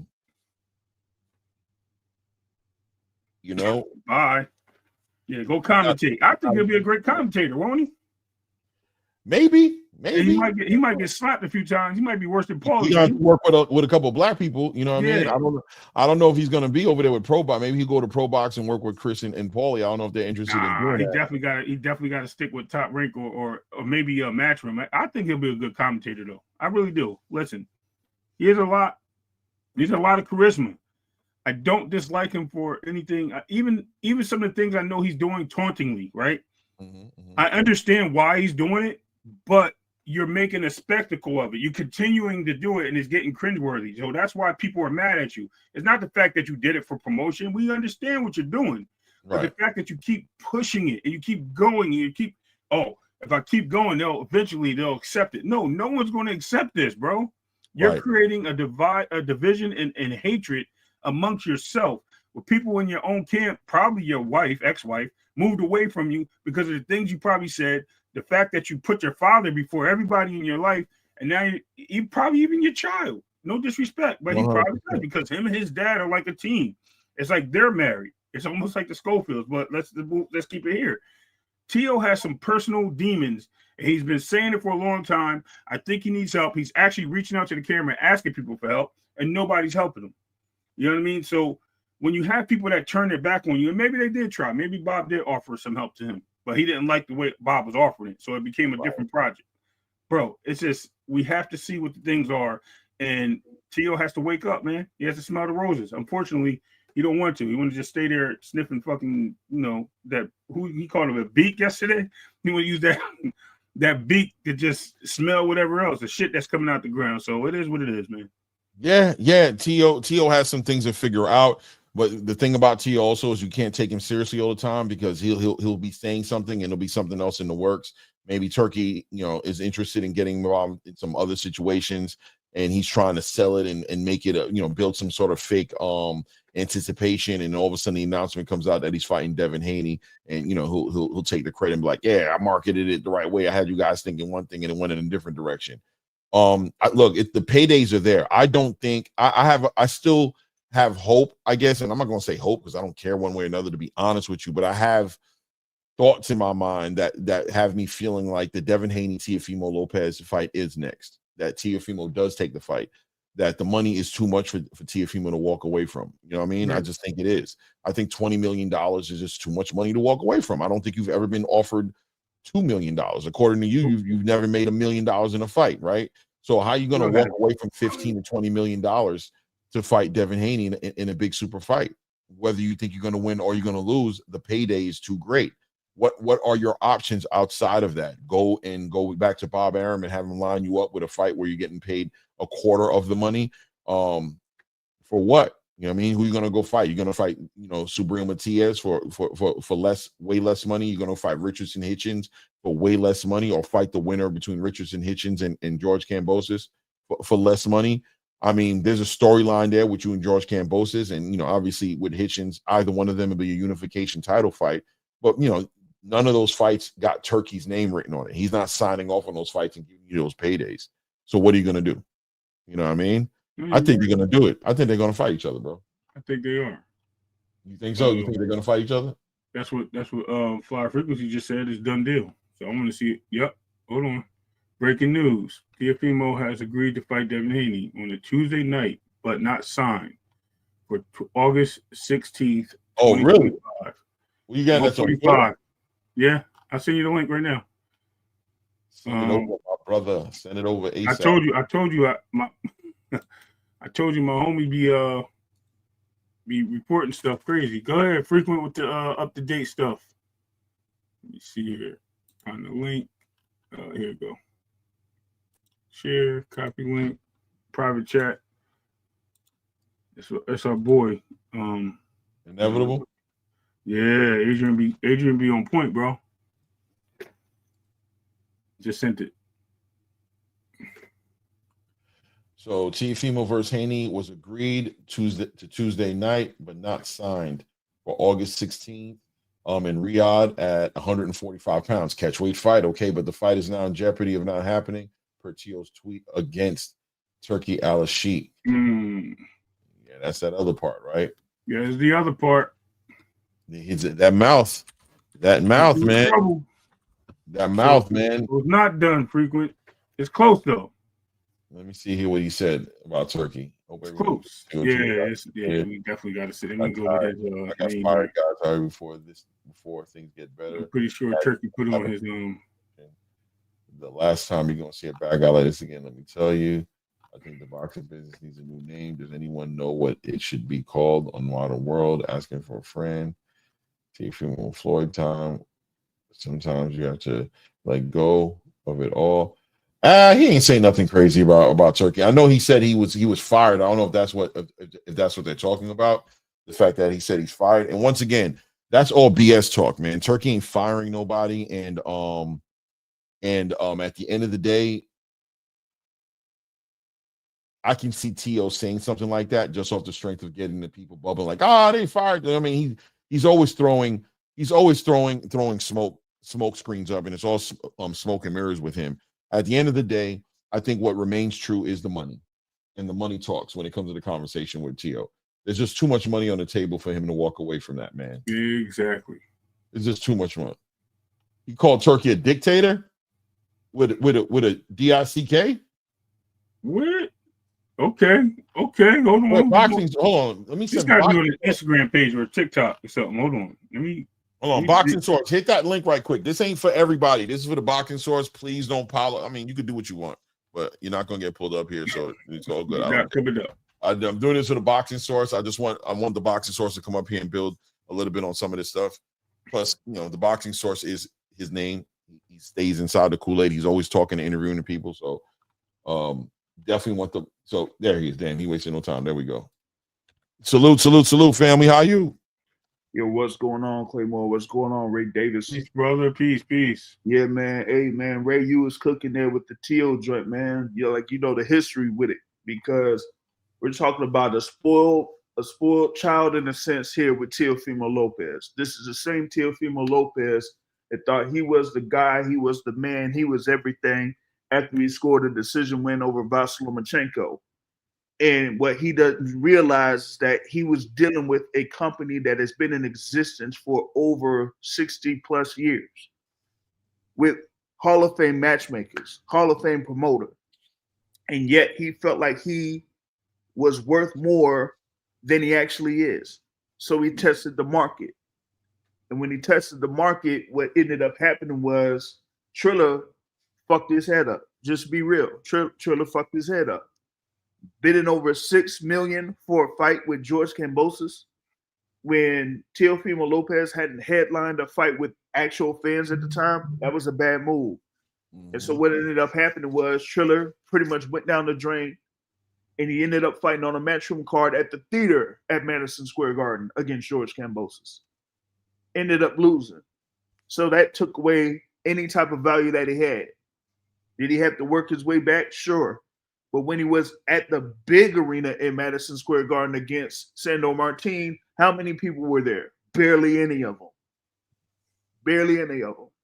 Even when you had the fight with Josh Taylor, it's Josh Taylor. He's supposed to be the lineal champion at 140. Did they have it at the big arena? No, they had it at the theater. Why? Because of the Sandor Martin fight. So you're talking about Teofimo Lopez that is basically banking off of 2 wins and thinking that he's better than everybody in boxing off of just those 2 wins. Yep. Thanks. And now we get to this particular situation where he has this WBO belt from last year, carrying it over, and still thinking that he's bigger than boxing. And he went to Top Rank like that again. And Top Rank basically said, okay, you really think that's who you are around here? Dealing with us? All right. You're basically done. So they're basically trying to get rid of him. So the thing is that Tio got bailed out in a sense with this fight against Arnold Barbosa Jr. on that Ring Magazine card because Top Rank wasn't going to do it. They already offered him Brian Norman Jr. They already offered him Subriel Matias. Mm-hmm. And when they did that, they said, you know what? We're fed up. We're going to basically serve you. So that's how the Boots thing initially came up last year, was because Top Rank was done with Teofimo Lopez. Mm-hmm. And since that didn't initially go through, that's where he ended up having him fighting Barbosa, which was his mandatory. Mm-hmm. It's his mandatory out the way. Okay. You bring it back up with Boots because they still don't want to deal with Teofimo Lopez. So now you got people talking about, oh my God, oh, Boots ain't taking this fight. Oh, Boots, he's looking for undisputed, and these other fighters ain't really stepping up to fight Boots in his own division. Yet people want to bring up Teofimo Lopez, the same Teofimo Lopez that got called out by Keyshawn Davis. And I'm sure y'all know what happened at the gym between Keyshawn and TOC. Yep. But yet Teofimo Lopez don't want to address that. He don't want to say, okay, you want this fight? Cool. You don't want to address that. But now he wants to try to say that, oh, I'm looking for Boots Ennis. No, you're trying to get ahead of yourself because you pretty much know what the deal is between you and Top Rank. And now this whole thing with Devin Haney, I'm like, well, you make these comments and then you end up deleting them, talking about Turkey Al-Sheikh is a dictator with a different spelling, when you know that you don't want to burn bridges, not just with your own promotional company, but with Turkey Al-Sheikh, who's been financing a lot of these events, not just his own, but others as well, including Matchroom, including Top Rank. That's why you see Riyadh season logos on those rings. Yeah. So you want to go ahead and continue to burn bridges with these people that actually control how these fights happen, you're going to end up getting shut out. And I can't wait. Like, even facing Devin Haney is a bailout plan because you're basically giving him money for the antics that he's been doing over all these years. And that should just, cease to exist. I don't want to see him in the ring. I don't. Even him going up against Devin Haney, like I don't. He shouldn't even deserve to get paid to fight anybody because of what he's been doing. I'm in. Thank you for that breakdown. That was amazing. And you was cooking, brother. You know what I mean? And I think the main thing about it for me is why reward him, right? I'm loving that angle that you're hitting. You know what I'm saying? There's no. Why reward him? What has he done to earn a reward? You know what I mean? If you give him the reward, then it justifies and validates a lot of BS because he's going to be able to dial back on it, look back at it, and use hindsight to say that this is the way to get it done. What kind of an example and what type of groundwork are you laying down for the nonsense that's to come after? You know what I'm saying? This nonsense that he's doing, playing the games with the promoters, playing the games with the clickbaiting with racial narratives and all these different things that he's been doing that's not healthy for the sport. You go ahead and you reward him by giving him the biggest fights and the biggest paydays. Then what kind of groundwork are we really laying down? Yep. Devin Haney doesn't need Teofimo Lopez. Devin Haney has his own, demons to fight and, to deal with it as well. It could help him, you know what I mean? But there's other opportunities out there for him. Yeah, I could definitely go without seeing Teofimo in the ring. I'm gonna be honest with you.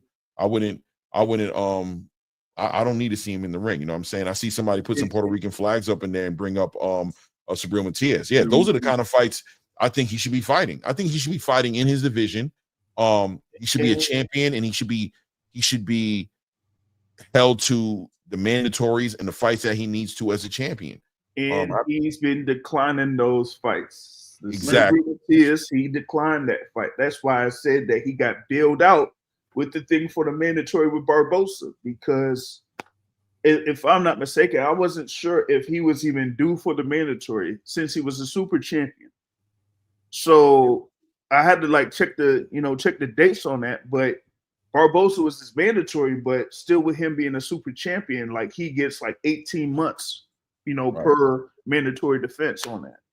But declining fights against Subriel Matias or against Brian Norman Jr., who's under Top Rank, or not even addressing Keyshawn Davis, who is under Top Rank, but yet you want to go after somebody that has absolutely no affiliation with you whatsoever. Right. That doesn't make sense to me. So, yeah, he should be fighting these other guys on 140 pounds. How is it that Subriel Matias is going to be fighting Alberto Puello? Yeah. Right. Yeah. Why you got Richard Hitchens in there against George Kambosos Jr.? Right. Why aren't you even addressing the WBA super lightweight champion Gary Antoine Russell? 100%. 100%. You're just going off of one win.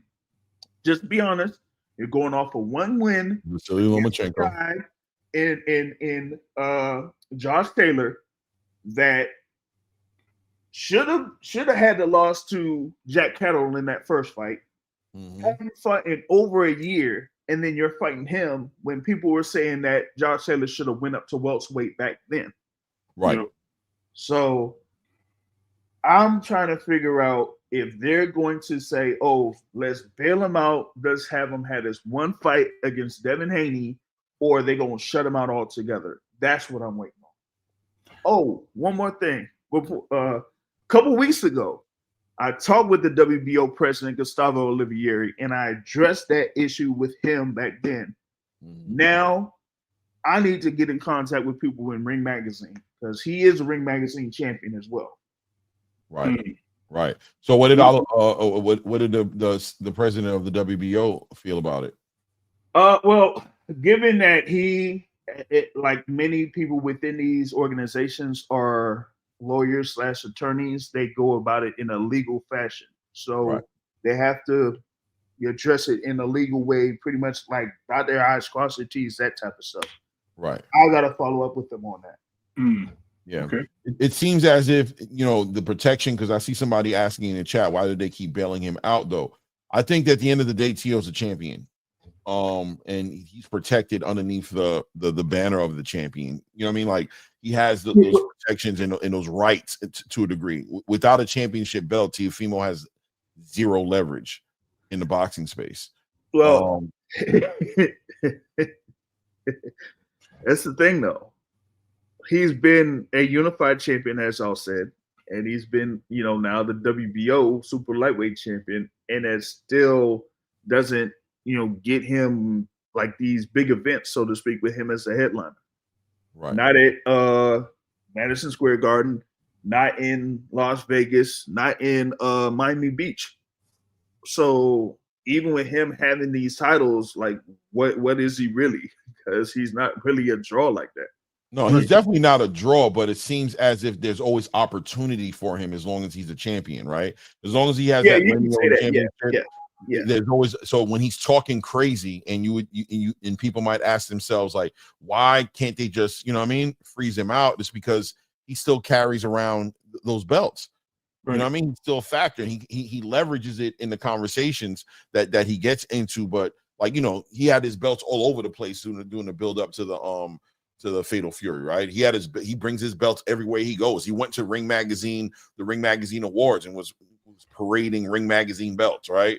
Walking all around the place, showing that he's this ambassador for Ring Magazine. But ultimately, that's the leverage you bring to the table. That's about it. I think that's even why Turkey Al-Sheikh probably deals with him that way, is off the strength of him celebrating the Ring Magazine belt. Yeah. But now the brand is starting to take a shot a little bit because you're Turkey Al-Sheikh, your brand is affiliated with somebody who's damn near pretty much outed as a racist in the space, right? Like, even though whether he's doing it for marketing purposes or whether he's playing with it, he doesn't really feel that way. He's earning, right? The all of that, and he's a jackass, and he's acting like a pure jackass, right? And let's just let me rewind the tape a little bit. Can we just say that if Tio just didn't go off edge and start saying some of these things, I think a lot of people would have a great appreciation for him. I think he would have definitely been somebody that people would have thought of as a good fighter, and they would have supported him. I think he could have made a name for himself if he just kept his head on straight and not did some of the things and caused some of the antics he did. I think also that if he just had not taken on like all these different personalities and not questioned himself in the ring with certain fights and just accept it for what it was. Hey, I had a bad performance. I did this, I did that. I think the ownership of those things would have also changed him. I think him putting his foot in his mouth and, and targeting initially Devin Haney helped propel him to another level, because, Devin brings a lot of people that just don't like him because he's the opposite of our favorite fighter. Because they were in the same pool, they were opposite ends of the spectrum. So I think Tio was that middle ground. I think Tio could have also brought a lot of sponsorship back. I think people were hyped to see this guy in the ring, and I think what happened was he got to a point where his head got bigger. Pause. His showmanship got bigger than what his performances was, and I think when that happened, instead of him dialing it down and taking on good fights and maybe trying to prove himself, to be, as they said, a 4 king of this era, he would settle down and not want to be a 4 king. He would want to be more of a knight in shining armor. He wanted to take the whole boxing realm and put it on his shoulders, but not do anything to deserve that. And I think that's where a lot of things started disconnected with him. And targeting certain people was his biggest issue. But it is what it is. Yeah, I like it, man. I think we're cooking right now on this topic, man, because it's an interesting topic right now. It's an interesting situation that we're watching unfold, and Teofimo keeps playing these games, and I think everything has a limitation to it. I think with the community, he's already hit that limit, but it is getting to a point to now where he's not only testing the community's tolerance, but now you're testing the sanctioning body's tolerance, you're testing your promoter's tolerance, you're testing Turkey Al-Sheikh's tolerance, you're spreading it across, and you're spreading yourself thin. We'll see what ends up happening. We'll see what ends up happening with this, right? It is what it is. But so I'm going to open the panel up in a minute as well, because I saw Coach Eddie was in the back. I saw you, Coach Eddie. We'll open it up and we'll get everybody in here so we can talk on these topics. But where are you? Go ahead. Yeah, go. Sorry. No, go ahead. You can say something. No, I was going to say, I wanted to address something real quick, just to put like, I like giving facts, right? And I love giving facts. So, if I'm not mistaken, I'm going to address the Cardenas for what he just said about with Devin Haney. When Devin Haney suffered his loss, aka non-decision to Brian Garcia, his clear thought was, I was beat by a guy who couldn't make weight. I'm going to fight whatever weight I choose. I don't care if it's 147, 144, 143, 140. I'm going to make the weight, and I'm going to fight whoever, whenever at those weights.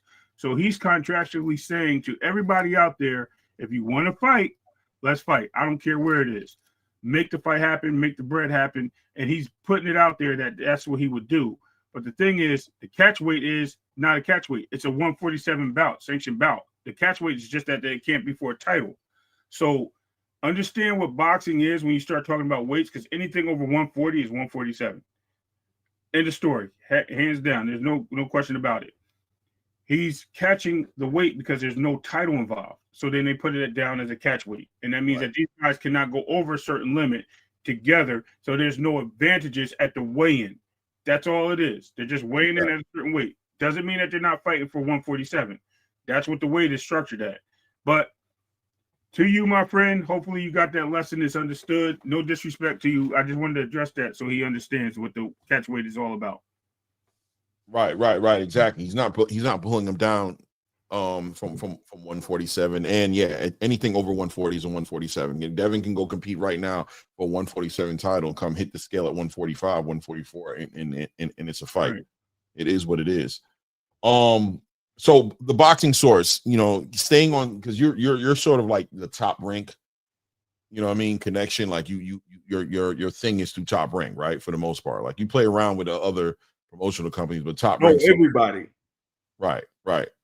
But it seems like Top Rank is like easier for you to have access to, or you have the relationship with Top Rank. Like I said, everybody. Okay. That sounds good. That works well.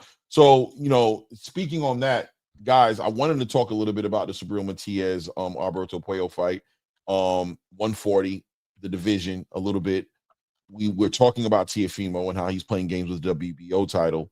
We know Gary Antoine Russell, from our understanding, is supposed to be fighting Andy Hiroka at some point in time, defending his title in Japan. And we've got this fight happening with Richardson Hitchens and George Kambosos, where he'd be defending that IBF title. But we also got this Alberto Puello Subriel Matias situation that's just manifested. Subriel Matias, an ex-IBF champion, right? Lost his title to Liam Paro, back into the conversation now, trying to get a WBC title. I think a lot of people have him favored in that fight. I think it's a 50-50 fight, but I could definitely, I'm probably leaning towards Subriel Matias to walk away with that win myself as well. I don't know where you guys are at with it, but how are you liking Subriel Matias right now in that 140-pound weight class division? Is that going to be an interesting addition to the champions in that division if he's able to walk away with that belt? I would see if Ray, I thought Ray, you was gonna go first. No, I'm letting you go. Go for it. All right. Yeah, this is gonna be a really, really, really good fight, man. as you mentioned, Subriel Matias, former IBF super lightweight champion, was one of those guys that had that kill streak there at 140 before the power fight. Got back into the mix with the win over in I think Puerto Rico, and some thought that he was going to be right in line to fight Richardson Hitchens, but Matchroom, kind of like hooked up, their guy there, George Kambosos, after he signed with him. So you get that fight coming up on June 14th. So with that being said, you got Matias going up against Alberto Puello, who has gone through a pretty good run here so far. Had the fight there with Gary Antoine, had the fight March 1st against Sandor Martin, and now going up against Subriel Matias here. So it's a very good run for Puello, and if he gets through this, then he could be have a case for being a top fighter at 140 pounds with that type of run. It was like majority decision or split decision wins, but as some people say, a win is a win. And if he's able to get a win against one of those guys that has the highest knockout ratios in the sport, that would probably be the best win that you could have at 140 right now. So I'm looking forward to it. I got to see how Puello reacts to the style of Subriel Matias here in those early rounds, and if he could, outpoint him and outbox him, because Matias has like one direction, and that's forward. You know what I mean? Yeah. And I think Paro kind of showed that if you could box very well and move very well, that you could, really nullify Matias there. But depends on like how the ring is going to be there for that particular night on July 12th. Yeah. Are you aware of who Subriel Matias' new trainer is now that he's not with Panda anymore? No, I ain't catch that there. I only know that he's out with Salida Promotions. Maybe Salida could tell me that, or I'll be able to look it up or something. Right. I'm interested in who he's training with. I think Subriel Matias. Hopefully he learned, and it seemed like he did a little bit from the Liam Paro fight, that start earlier, right? All this going for the knockout and making everything about the stoppage only and not worrying about the scorecard really burned him down bad with Liam Paro, right? I think this is Nelson Adams. Say it again. What's Nelson Adams is his trainer, I think. Nelson Adams? Okay, yeah. I'm not familiar with him. Nelson Adams probably. Okay. So let's build on what you guys are talking about real quick. I'm gonna tap in. So let's take it back to 6/15/2024. Right? Both Matias and Puello had a fight same night. Both ended up at the wrong ends of upsets. I think the better of the two, to say the least, is Puello, right? Undefeated, only lost his belt due to PEDs. Dominated pretty much any fighter he'd been in the ring with by card and scoring, except for his last fight. I believe the last two fights were tough fights. I think what we're seeing with, and I hate to say this, Puello versus Matias. Matias is very flat-footed. He almost has a Ryan Garcia type style where he moves forward very well, setting up punches. But once he traps you, he gets you against the ropes. Wherever he gets you, he cuts you off. He sits and gets flat-footed, and he throws bolos. He tries to get you up out of there. And I think somebody like Puello, who is happy feet, he's able to move and use the ring to his advantage, has a long, lengthy arm with his jab, and can use that backhand to fire straight, to cross and hooks. I think with that being said, that we have a very interesting battle here. And I think Puello has the advantage over Matias because of the range, because of the length, because he can keep him at bay and be able to move laterally, keeping him guessing. That's going to frustrate Matias, and Matias is going to go for the kill. Like Clay said, if you don't start early, get in there early, close off the ring, he's going to be set. He's going to be set back. We've seen the same thing happen with Antoine Russell. Antoine was sitting there. He was trying to get in there. He ended up to the point where he got frustrated, and he got away from boxing. He got into kill mode. Puello's advantage was getting him into that mode. if Puello can disrupt any game plan or any type of boxing ability that Matias has early in that fight, we're totally going to see a different Matias in that ring. We're going to see a frustrated Matias and him walking out losing again, as opposed to Puello, who has never lost. Only way I see that happening is Matias on a knockout, being able to cut off the ring, trapping him somewhere, and utilizing that flat foot power. Because, you know, basically the best way to generate power is off the back foot and be flat as possible to bring it up from the ground. So we'll see how that works out. But I got Puello in this fight. Very close fight, but I got Puello by decision. Yeah. I could definitely see it happening that way. Seeing Puello taking it. It's going to take Subriel to get on that jab, and he's going to have to move that head better. Matias has always been a fighter who's easy to score on. Mm-hmm. And that counts in 12-round fights, right? When you're talking about decisions, Subriel Matias is somebody who's very easy to score on, and Alberto Puello is somebody with a very educated jab, right? Very straight punches and great movement. He's also good at making you miss. He's not sitting there letting you punch on him. Ask Gary Antoine Russell about that experience. You know what I'm saying? Not the easiest guy to hit when you want to hit him. I think Subriel Matias in his last fight he just had, I can't remember the guy he fought against, he was a little bit more active and a lot more offensive very early in the fight, but he was still getting hit with those jabs and those straight shots. He still was getting hit with a lot of shots and ultimately ended up wearing the dude down and stopping him in the later rounds.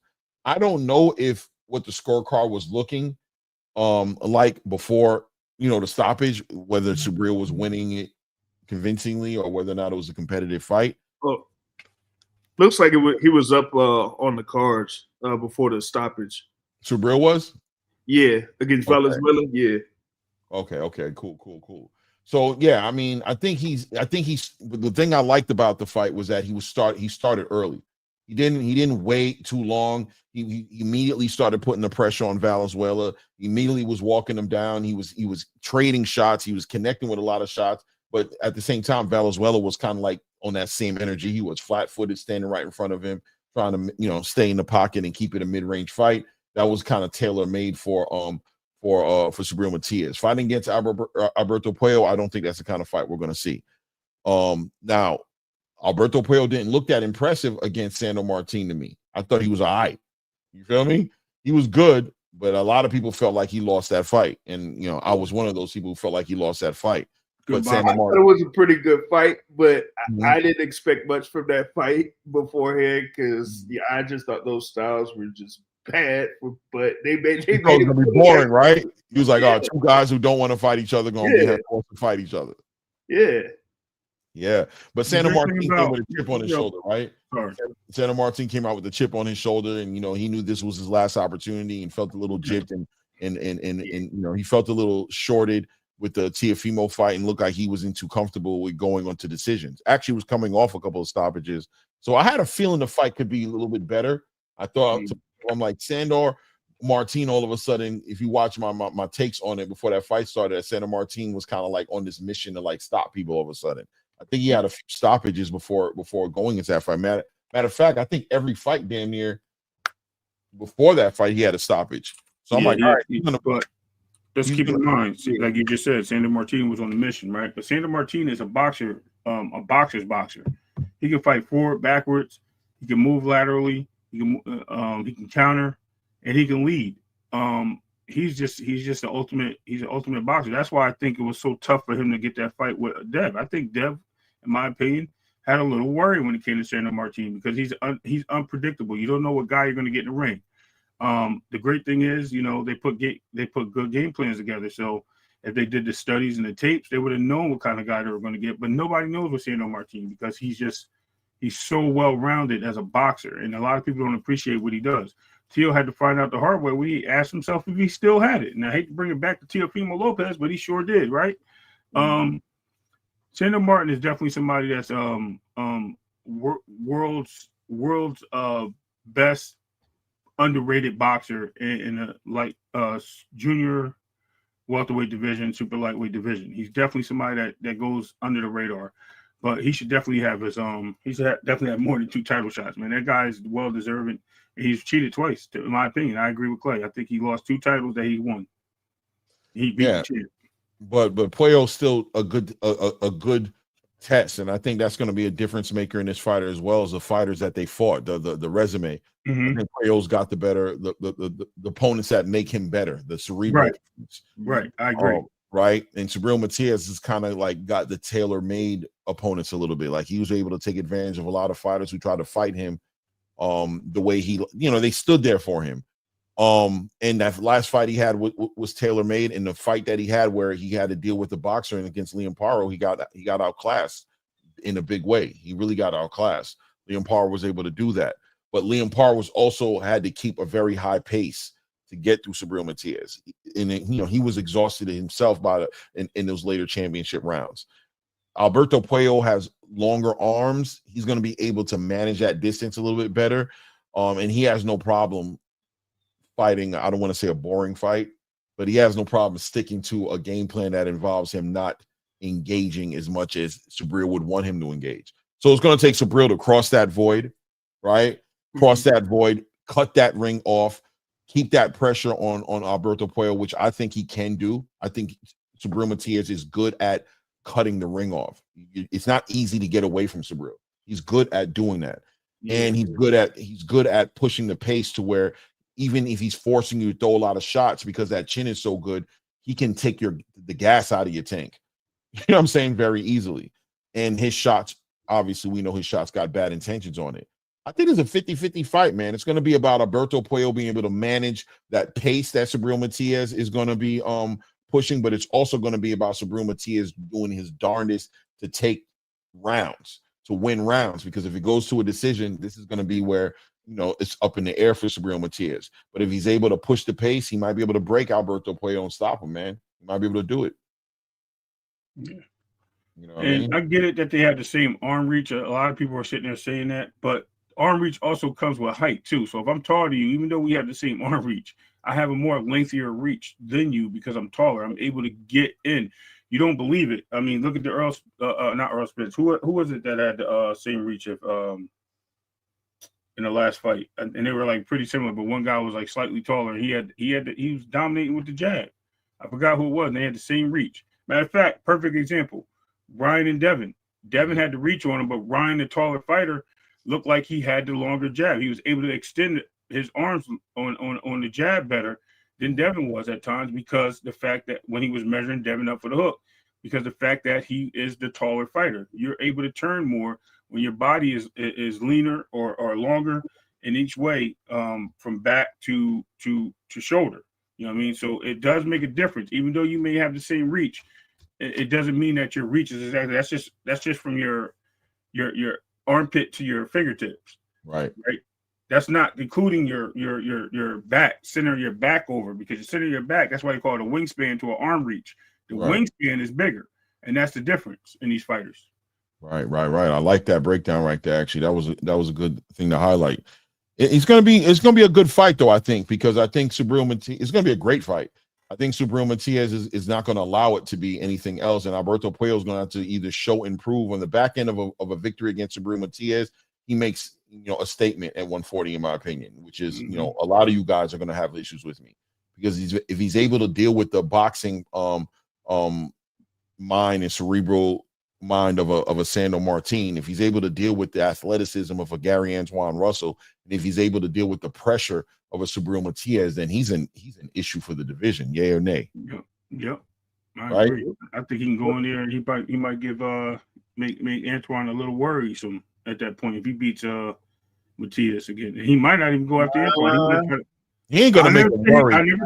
When I say worrisome, I mean Antoine wants that pushback, right? He wants that, but he might have to rethink. Like, yo, listen, I have to come up with a different game plan than I thought I was coming with to get my get back. Because this guy can actually box. He boxed 2 of us, not just 1 of us, 2 of us. So, he might rethink, like, okay, now I had to go in there and beat him like I beat El Rayo. I can't go in there and try to stomp on him, because he knows. He knows. Like I had he definitely knows. Monday, so he knows. He definitely knows. 100%. He knows. And he changed his whole approach for the Ryo fight, so he's gonna definitely be ready for I'm like he don't care if Alberto Puello loses like 3 times, he still wants that get He back. want that fight. Yeah. No, he want that get back. Listen, salute to the champ, bro. I think that fight was a fight that Gary Antoine looks back at and knows he was supposed to win. It's not a fight where he was outclassed per se, or a fight where, it's a fight where he's like, man, that I know, there's something about knowing, like, he's like, I know I'm better than that guy. And I know I played a game in there, a stupid game. I didn't dial in with the game plan. First of all, he arguably won the fight, right? Like, Pete, it was a super close fight. Yeah, he didn't get, but I got you. No, it was a lot of people. I'm just saying the consensus was there was a lot of people who felt like Gary won the fight. I'm telling you. Am I bugging, Greg? Like, a lot of people walked away feeling like. Yeah. No, you're right. I hear you, Clay. I'm not disagreeing with you. I did see that. I think a lot of people had it in question, but we watched the fight live. We actually watched both fights live because we had them both on both screens. We were sitting there doing the commentating, and I was like, he's really, like, he turned up. Let's give Puello where his just doing it. He turned up. Antoine was actually really getting to him early. I think Puello turned up, and then he made it a fight. He made Antoine have to change and adjust, and Antoine didn't make those adjustments. That's what the problem was. I think, like you guys just alluded to, he went back to the drawing board and said, "Yo, I'm gonna have to use what I had, my tool bag, to fight guys like this." I came in here knocking everybody out. I got comfortable. This guy made me be somebody that I used to be because I got too comfortable being one way. And that's what I like about him, because he was able to accept that and remove that other part from his his past and move forward. Exactly. Puello's a good fighter. Like I said, do I think Puello wins? I didn't say he won. I said I think he'll give him a good run. I think he'll try to make him fight that fight again. Now, on the other end, we still have Hitchens. That may be a fight that Puello may take if Hitchens pulls through with Kambosos. Kambosos is looking for all the smoke. So I think Kambosos is a very live dog in this fight. A lot of people are underestimating him because Hitchens' range and that nature. But Kambosos is a very live fighter, man. He's especially when it comes to the IBF. For some reason, he has the luck over there. So we'll see, except for Homa, of course. But for the most part, he has his luck on that IBF when his name is dropped with that. So, I think Gary's gonna square that away. I think he's gonna clean that up. I think, as a matter of fact, that's a fight that I think we probably should be looking forward to after if Puello's able to handle this with Subriel Matias, and Gary does what we think he'll do. And listen, Gary Antoine also has a big opponent in front of him. It's not a game. Gary Antoine about to fight Andy Hiroka. I don't know if you guys watch Andy Hiroka. He has the challenge. I've seen him. I'm waiting for them to kind of confirm, because they wouldn't. I couldn't get it. I got a little inside information on that as well. They're definitely still in the negotiation process. They're still they're still in negotiation.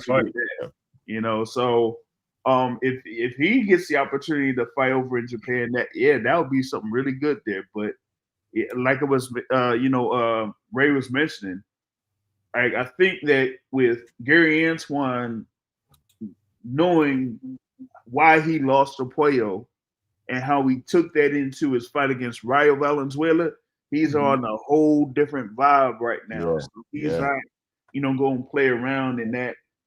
If it's something where, he loses, it's because the opponent was really, really, really good on that night.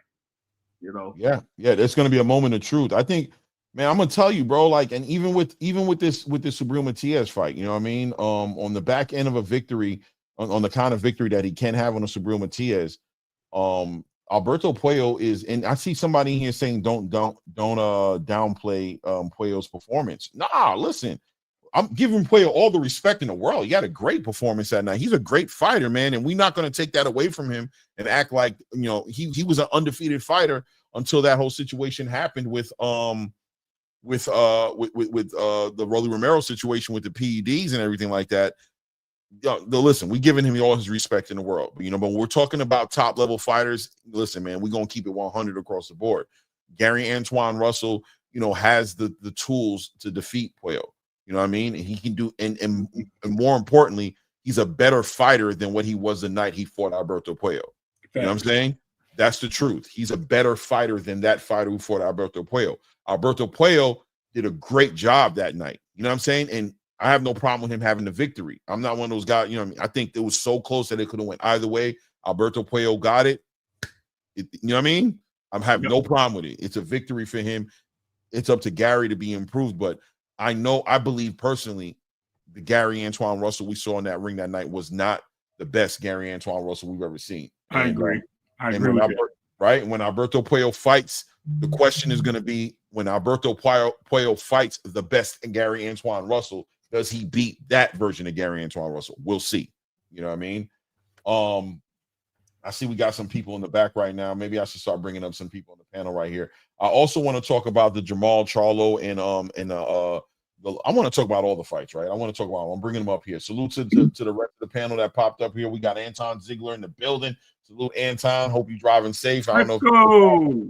And of course, salute. Where Coach Eddie is going? Oh, he's good. He's chilling. He's chilling. He's about to go. I'm doing a delivery right now. Yeah, no doubt. You good? And then we got Echo in the building right now. Echo, man, where you been? You look at Echo, got the guns out today, man. He left him when you said it. The number, bro. Don't you sleep on what we're doing over here on the other side of the pond. How you doing, Echo? I'm good. How are you guys? How's everybody? We're doing great, man. We're doing great, man. Politicking on what's going on here. We tapped in a little bit on the Teofimo topic a little bit. I don't know if you guys had something that you wanted to say on that, but we kind of like roasted him pretty much. I mean, for the most I've only part. just come on. I didn't listen to anything before this. So okay, cool. So and we're obviously going to build on the Jermal Charlo, Cornflake Lamana fight coming up, and we got Caleb playing as well against Armando Resendez. And we got Kyrone Davis on that card as well. But real quick on some UK business, being over there, how you feel about Moses Atuma? I just want to, I got to tap in and see what's the consensus over there. What do you like? What do you see this kid doing? He's still young, but what do you see in him? What do I think about him? I think he still needs to do more. Mm-hmm. I think he could get shown his ways that he's not that good if he fights somebody else. Maybe like even a Derek Chisora would probably beat him easily. So even something like Dave Allen, that would be a good fight. Yeah. The rumor has it that they're trying to line something up between him and Otto Wallin or Jermaine Franklin. So that seems to be the next in the crosshairs. They're trying to put him in a fight with either one of those guys. What do you think about that fight? The Wallin one's more safer for him, I think. Okay. Yeah, for Jermaine, sure. It'll likely be Jermaine. Otto's dealing with a hand injury. Okay. So yeah, that's a good look. I want to tap in that real quick and just lightly touch on it. He is a prospect contender. What do you have any thoughts one way or another as far as the ranking system, the WBO throwing him up to being the number one in the WBO right now? Seems like they're trying to fast track him a little bit, put him in a situation where maybe him and Joseph Parker might have to figure some things out, or maybe even the winner of a Joseph Parker and the winner, I think Joseph Parker's lined up to get the winner between Daniel Dubois and Alexander Usyk. Yeah, but you put him at a number one spot in the WBO rankings. There's an argument to say that they might try to put him with the winner of Joseph Parker and the winner of Daniel Dubois and Alexander Usyk, right? That's too quick. Yeah, it's fast. I've seen so many fighters over the years. I go back a long time. I know the history really well, and I've seen so many boxers get destroyed. Because they've been, hyped so much, and they have been good fighters, but they just fought somebody that's maybe not been hyped, but just as good, and they've been beaten really badly. And I've seen that quite a few times. Yeah, and he's got age on his side, man. He doesn't need to be rushed. It's definitely with him. Of course. So but they're talking about him being like Mike Tyson, youngest heavyweight and all that kind of stuff. That's just ridiculous. Yeah, that's because Mike Tyson had 15 fights his first year. It's a different, era now. It Yeah, is. yeah, Completely. definitely. That was definitely a different era, man. I mean, I went through 15 guys in like 3 nights. No, that's my word is bond. I was like, who the hell is on the panel? I didn't let this dude up here. I don't know who this dude is. Yeah, I don't think they should move him as fast like we was saying earlier, like where Ray was saying. But you can't cheat boxing. You got to go through the proper steps, through the proper Yeah. channels, and then get that ring experience. So fighting like a dangerous Martin Bacoli who could end a fight at any time. Mm. We seen what happened to Jared Anderson, and Right, Jared Anderson ain't been right since. right. Lost all his motivation, man. All the fire in him, all the gas in his tank. Fires, Bro. them tires are flat now. That boy. Man, I'm still mad about that shit. So, guys, let's dive in a little bit to this Jermal Charlo and Caleb Plant situation. We know it's a setup precursor to Caleb Plant and Jermal having a fight, right? We know about the slap that was heard around the world and the story behind that. But before those guys can take a look at each other, they need to get in front of the fighters that are in front of them. I think Caleb Plant, probably the consensus would be that Caleb Plant has the easier fight against Armando Resendez, a fight that he just brings that pedigree that fight shouldn't be competitive, in my opinion. But I think the fight with Jermal Charlo and Cornflake LaManna could be a lot more competitive than people want to give credit to it. What do you guys think about that fight? That's a former sparring partner of Plants as well, Resendez. Yeah. Yeah. What do we think about? Well, I mean, do we want to talk about the Caleb Plant Resendez fight right now, or do we want to tap into Jermal? Jermal, I think, because I think he deserves more credit, to be honest. Right. I really does, because at one point he was an excellent fighter. He just things didn't happen. He didn't get the fights he wanted to, and obviously when that happens, you lose motivation. It's like anything, you need a little bit of, something moving towards where you want to go to keep going where you want to go. You understand me? I mean, if you're doing a job like cold calling and you're knocking on doors and nobody's answering, or pretending to get lost, it's a bit disheartening, isn't it? And it doesn't make you want to keep doing it.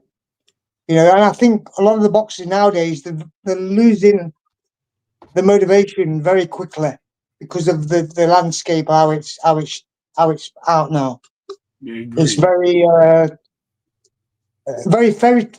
There's a lot of favoritism for sure. That's why you've got the WBO with the rankings.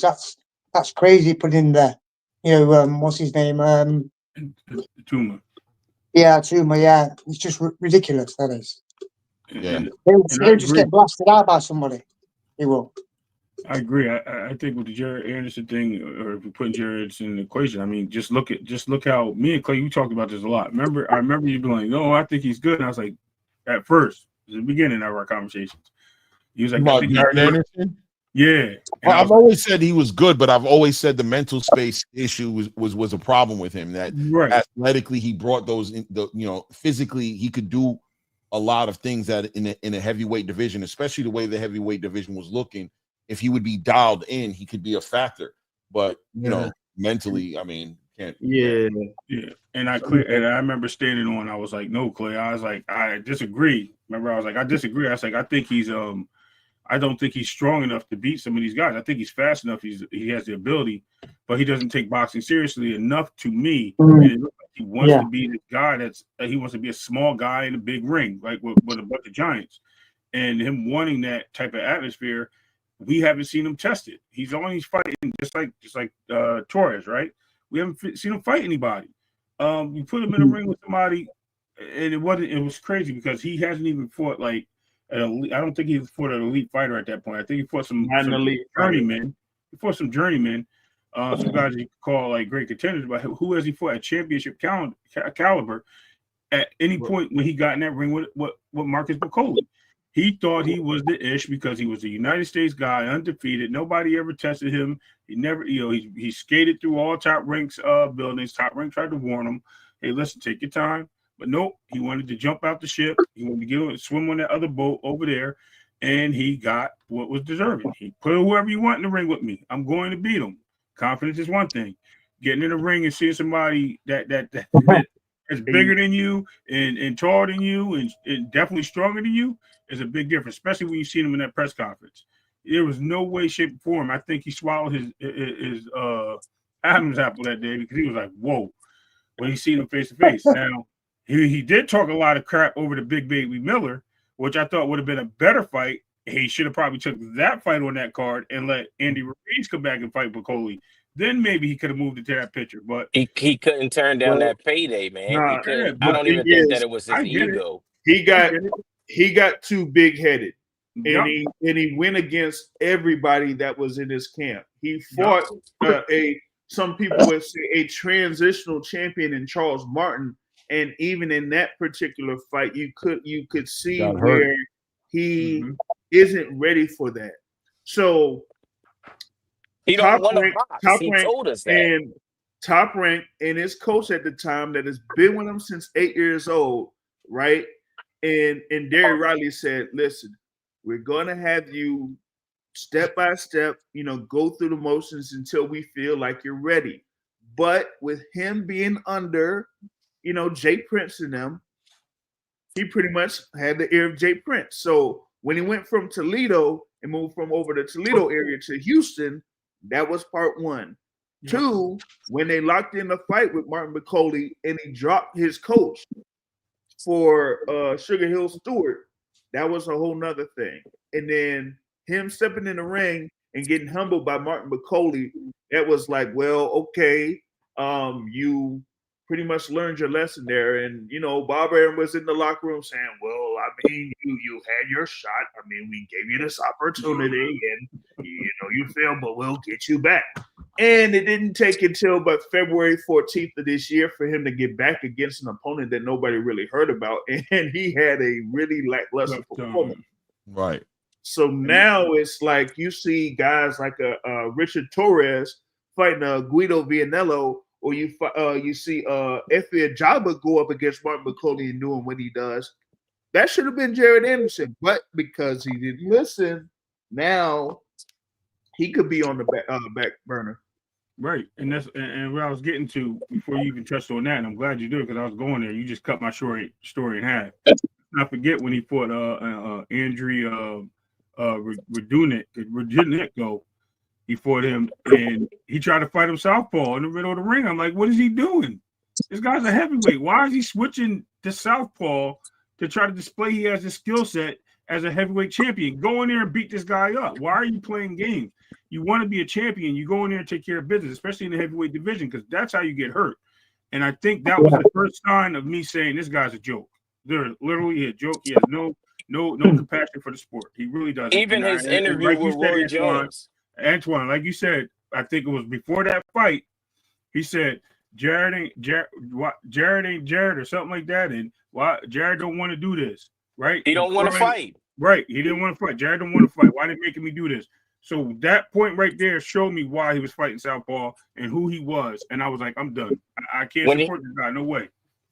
When he cried on that video with Roy Jones, that showed everybody, that showed the world his heart, that showed the world that he was just doing boxing to get some money, to get him and his family up out of their situation.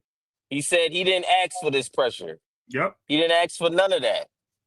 So he already kind of showed us that. I don't even think that it was his ego or that he thought he could beat Bacoli. Turkey offered him a number. He couldn't refuse it. He took it. Good point. Yeah. I think Jared got cursed a little bit with the idea of him getting those victories, even though he faced adversity in some of these fights. Like we brought up Charles Martin. He got hurt in that fight. He got handled until, he was able to get it back around. He's always found a way to find a way to win. And he thought he was just going to do that with Martin Bacoli. He was having success early in the fight. He was hitting Bacoli with some nice combinations, some nice heavy shots. It's just that Martin Bacoli was not going anywhere. He got hit with the shots, but he still was right there, and he's still coming forward, and he wasn't affected, and he wasn't, mentally, you got to be strong in this boxing game, man. Like they say it all the time. I hear the trainers, the fighters talk about how like 70% of this game is a mental game. The physical attributes you bring to the table played its part, but mentally, if you can't dial in and bite down and do the hard things during the hard times, you're gonna fall short the same way he did, and that's where he's shown that he comes up short. He comes up short when it comes time to dial in and be mentally strong. It's weak in mentally when it comes to the sport, and it comes from the pressure, it seems, from the people around him who see the talent in him, expecting more of him, and he seems to have this fear of disappointing everybody around him, and now he's doubled down and dialed into this "I don't care if I disappoint people around me" perspective, and it's becoming toxic. It's becoming toxic. Hold on. So salute to Coach Eddie in the building. How you doing today, Coach? Coach Eddie, you're mute, so I hope you're not talking while you're muted. Okay, he might not be ready. He might. Hello? Yeah. How you doing, Coach? Nah, man, I'm good, man. I was just listening at your brothers cook, man. I was just sitting there like a student in class, man. You know what I'm saying? Yeah, no doubt. But yeah, man. What were we talking about? How did we end up here on Jared? I don't know. We went from a Juma to Jared. I don't know how, but we got there. Somebody mentioned Jared. No, we were talking about Jermal Charlo, right? We were talking about the Jermal Charlo fight, right? And I think Echo was saying that Jermal Charlo is a gifted fighter, and he thinks he deserves, he's not getting the credit he probably deserves. But we know that Jermal Charlo was dealing with a bit of an uphill battle on the mental health side of things, right? Dealing with not to get into his business, but he put it out there, dealing with a failing marriage and trying to hold on and trying to keep his family together, and that not necessarily working out. And obviously in the indifference between him and his twin brother that they were going through seems like that might be fixed as well. But he had a whole lot of things he was dealing with. According to him right now, he has all those things checked.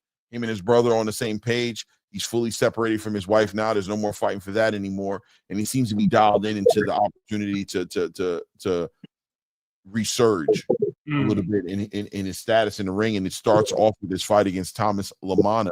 Are we sold? Are we sold on the return of Jermal Charlo at this point? Or are we still waiting to see? I think Jermal Charlo's a talent that's just been, as you call it, a diamond in the rough. I think he's the ultimate fighter when it comes to himself, not just including his brother, just him. I think he has a lot of poise, a lot of boxing ability. He has knockout power when needed. He knows how to keep distance. Like, you name a perfect fighter of this era, I think Jermal Charlo circles all those boxes. A lot of people might disagree, but I for sure see, when I look around the divisions and I see a guy that moved up, a lot of people was afraid to fight Jermal Charlo because he was such a high skill set. He knew how to command the ring and move his opponents at the shots that he wanted. He could dominate, like I said, he could dominate through flurry of punches. He can outbox you. He can sit there and bully you. He just had it all. And I think he's dialed back in. I think he's always had the talent. It looked like he took a couple years off. He came in the ring with Jose Benavidez Jr., and he dominated there. Now he's going to come back with a very good challenger who's 9 straight wins in Cornflake. And I think right now is a good time for him to show his skill set again, now at a new division. I think him doing that will put him back in the landscape because we all know Canelo wanted this fight.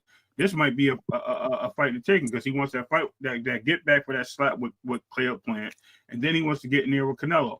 I think Jermal will show us that he is the best boxer all around of this generation in the next 2 or 3 fights. Yeah. In the generation of all fighters or in the division? In boxing, I think he's the best boxer out of everybody in boxing. Overall. I'm a big Jermal Charlo fan. Always have been. I'm excited to see him back in the ring. Still one of my favorite jabs of all time. That man, he got the best jab to me in boxing when he was an active fighter. A strong power jab.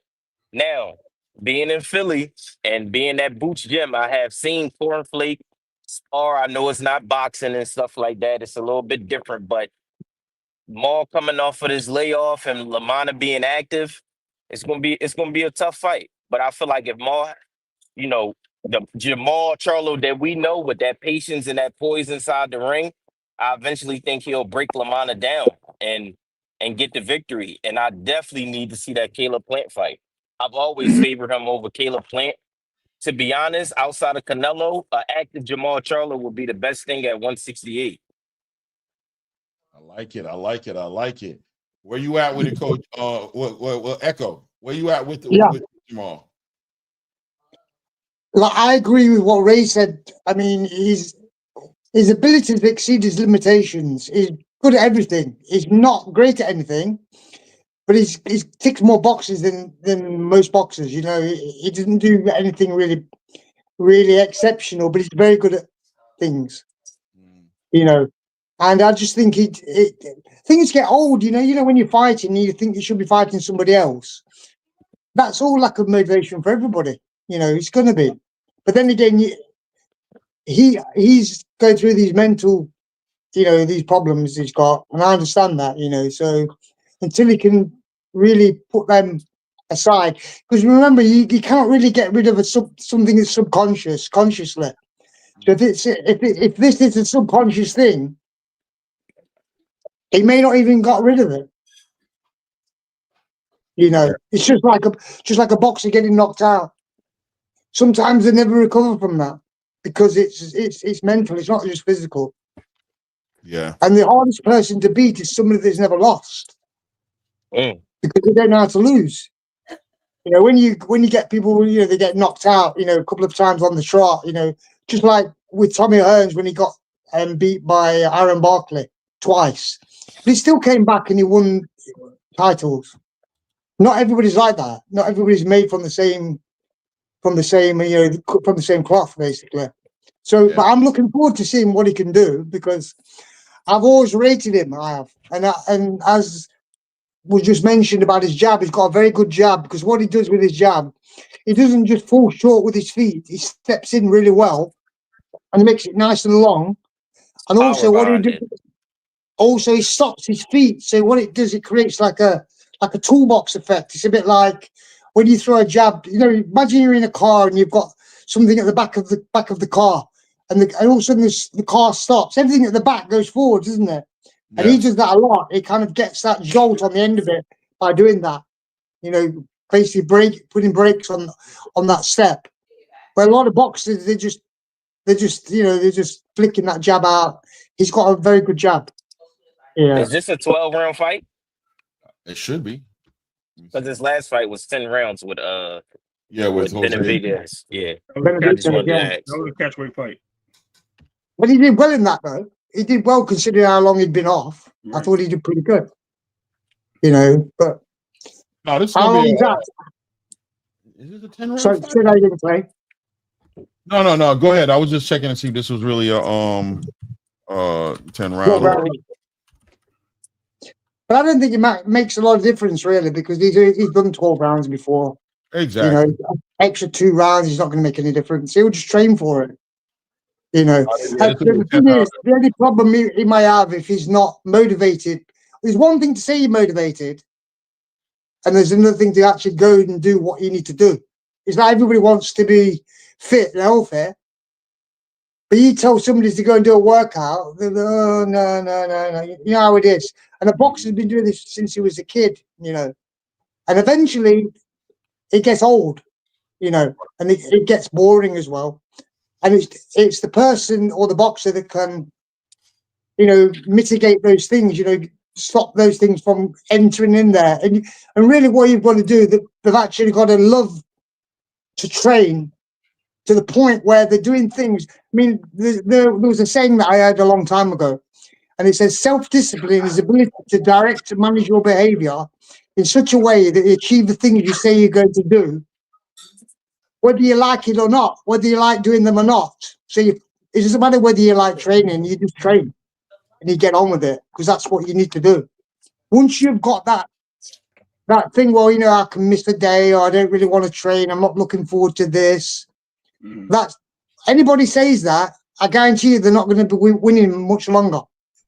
Yeah. They got a foot out the. Yeah, of course, they're already there. Same as somebody saying I might retire it after my next fight. I'm not sure. That means they don't really want to train. They don't want to train anymore. Yeah. Right. And It's all money or whatever, glory, whatever, but it's not purely for, you know, being able to express themselves as being a great boxer, you know, in training for it, which is sad really nowadays, because everybody wants to make a lot of money and have 10 fights and stuff like that. And then you got, like, say, WBO doing what they're doing. I mean, that's just crazy. I mean, that just shows you what boxing is like today. Right. Yeah. And let me just add this real quick because I'm getting cooked in this chat. What I'm saying is a good, healthy. When I see Charlo boxing continuously, I think he was the best boxer at that time, right? So currently, going into what I've seen and what he has brought to the table and coming out, I still think he's a great boxer. Let me put that down there. Yes, Bud is the best boxer probably in boxing today. Let me not confuse things, but I think he's a great boxer. And I think he can still bring that to the table if he gets his head on right and he can stay mentally sharp in the game. I think he could reclaim that place with me. And we're talking about two different divisions too. So, you know what I mean? If Bud moves up to 168, he dominates Canelo. I will tip my hat to him. No worries. No disrespect to anybody.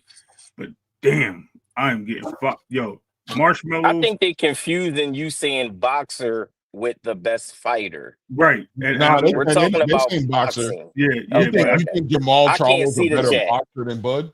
I think so. I think Bud is a fighter, like he's saying. But look, they put me on Marshmallow. Say, go ahead, Antoine. But they put me in the fire right now. I'm s'more cookies right now. So I'm a fan of both fighters. In these last couple years, I'll tell you, Jermal Charlo, Terrence Crawford, Tank Davis, Kell Brook, those were like guys that I really paid attention to. That was my guys, right? Terrence Crawford to me is a brawler with boxer skills. Bud is going to get in there and he's going to try to win the fight however he can. Keyshawn Davis reminds me of Terrence Crawford so much. They're going to fill it out. They're going to be patient and they're going to start to crack you in there. From round one, Jermal Charlo is working the jab. He's setting up his punches everything starts off of that jab. Right. His footwork, his discipline in the ring. Everything. His defense, everything. Like he said, he's good at everything. He doesn't really do one particular thing great. I think his jab is great. Bud is the better fighter. But when we just talking about pure boxers, like Tank and Shakur, when we talk about that argument, Tank can box, but he got that equalizer. Shakur is a boxer. He's going to box you for 12 rounds straight. You understand what I'm saying? Like that's just how I view them. Yeah. Yeah, I mean, I think, listen, I think Bud is the better boxer, right? But I think it's an argument you made. I think Jermal 100% though checks a lot of these boxes. I mean, to say that Terrence Crawford is a better boxer than Jermal Charlo doesn't take anything away from Jermal Charlo for me. Right. And I have no problem with people seeing it the other way. I just think Jermal is one of those naturally talented fighters, man. I just think he is. I think like just like Echo said, checks does a lot of things good. Is he great in one particular thing? I don't know. I think that jab is great too, by the way. Anton, I think he has a great jab as well. But he's a problem for as far as this 168-pound division conversation is concerned. I think dialed in Jermal Charlo is the best 168-pound fighter in that division outside of Canelo Alvarez. That I believe. Absolutely. That I believe. You know what I mean? A dialed in one. Yeah, bro, it's going to be a problem for everybody in that division, including Caleb Plant, including Edgar Berlanga, and definitely Jaime Munguia and Diego Pacheco and any of those other guys who are in the conversation. Christian M. Billy or whatever have you. You know what I mean? Coach Eddie, you want to tap into the conversation? What do you think about this Jermal Charlo return right now? Excited? Not excited? Where do you see him right now? I'm looking forward to seeing what Jermal got more than anything. See if he got anything left. See if the fire's still there. Mm-hmm. Because it's been a long time coming, man. Now this opponent, I'm not really thrilled about this opponent. Like I say, Caleb Plant and Jermal Charlo, it's one guy, in my opinion, both of them are avoiding. They won't even mention his name. And his name is Andrade. Andrade been calling them guys out, publicly calling them guys out. He been calling Jermal Charlo out for years. I like him. But I don't know why that fight hasn't happened. You know, and Plant knows about Andre. Hey, like the man don't even exist anymore. Y'all know this guy. Yeah. I know Andrade don't whoop Caleb Plant in the gym plenty of times. He knows Andrade. But yet y'all want to call out these guys, you know, Cornflake and this other guy that Plant is fighting. I can't even remember the guy's name, but yeah, him. That should be a solid fight. I think Jermal Charlo, in my opinion, it was a letdown, him not being able to stop Benavidez. He should have been able to stop him, in my opinion. And he didn't. And that was like, that raised a red flag for me. You got a guy who was basically a career 140-pounder who moved up and fought you at a catch weight, and you couldn't get him out of there. Terrence Crawford got him out of there. Not trying to play the triangle theory, but Jermal, you're a bigger guy. And you should have been able to get the guy out of there. So Jermal, I'm starting to think, was he really ever that guy? Because you look at his resume, he had some good wins on there. I think his best win is Derevchenko. I think that, in my opinion, that was his best win. He looked very good in that fight. So I just want to see what he has left more than anything. And is Cornflake the guy who's going to show us what he has left? Because basically, this should pretty much a cherry pick, in my opinion.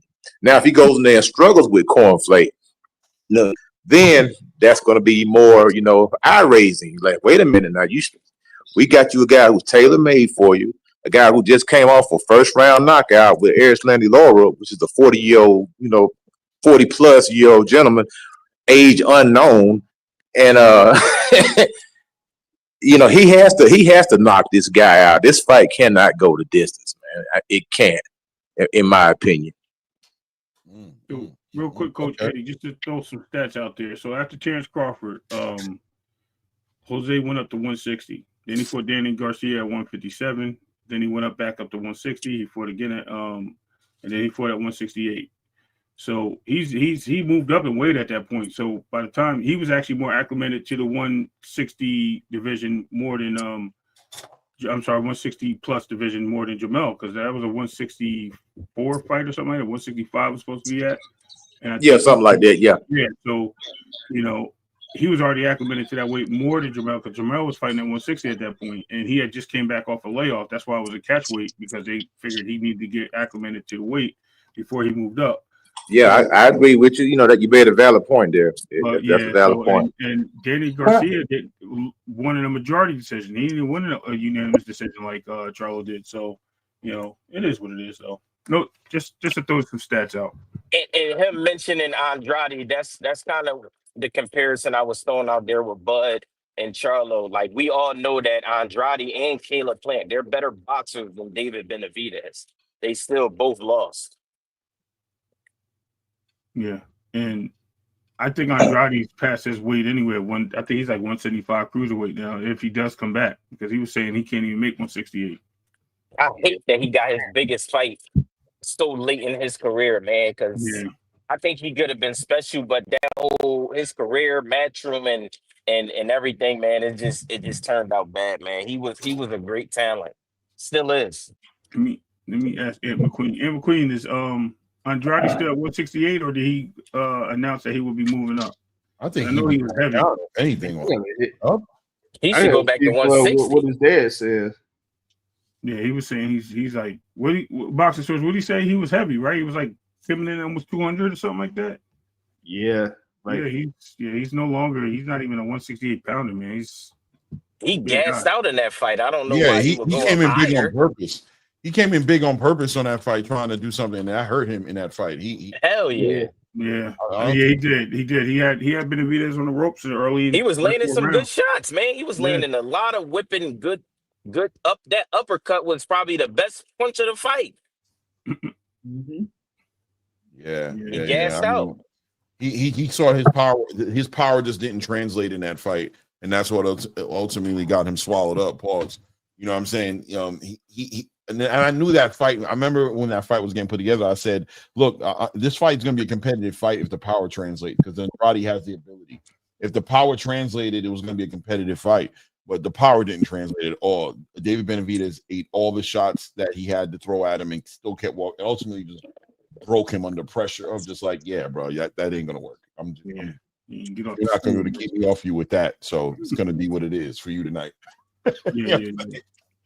It's gonna be, and then he blew his load pause. You know what I'm saying? He was, he blew his gas tank trying to, get that respect. Crazy. You know what I mean? Crazy. It is what it is. It is what it is.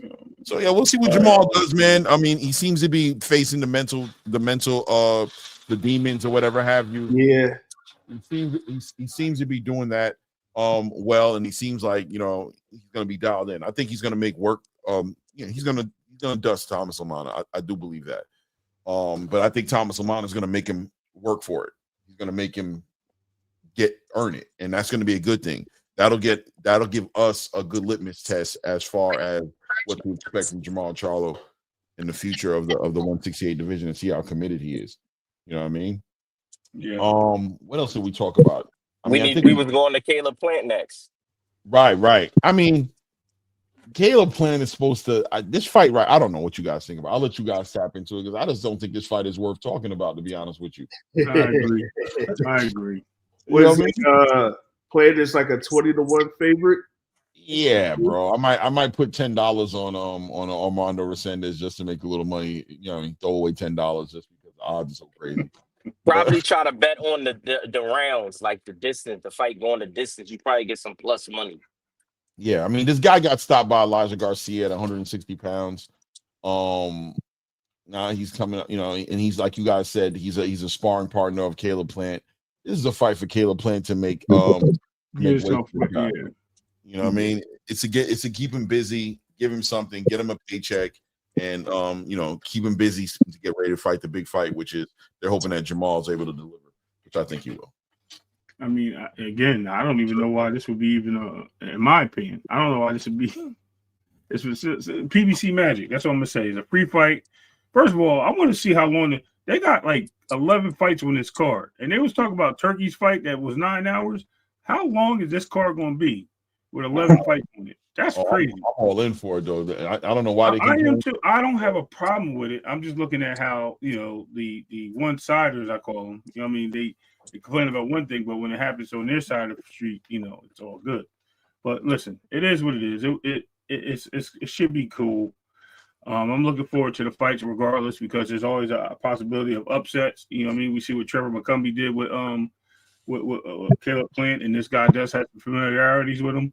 So anything is possible. Anything can happen, especially when you change the size of those gloves and you got no headgear on. So, let's see what happens. Yeah. I'm not really. I respect that it's a stay busy fight.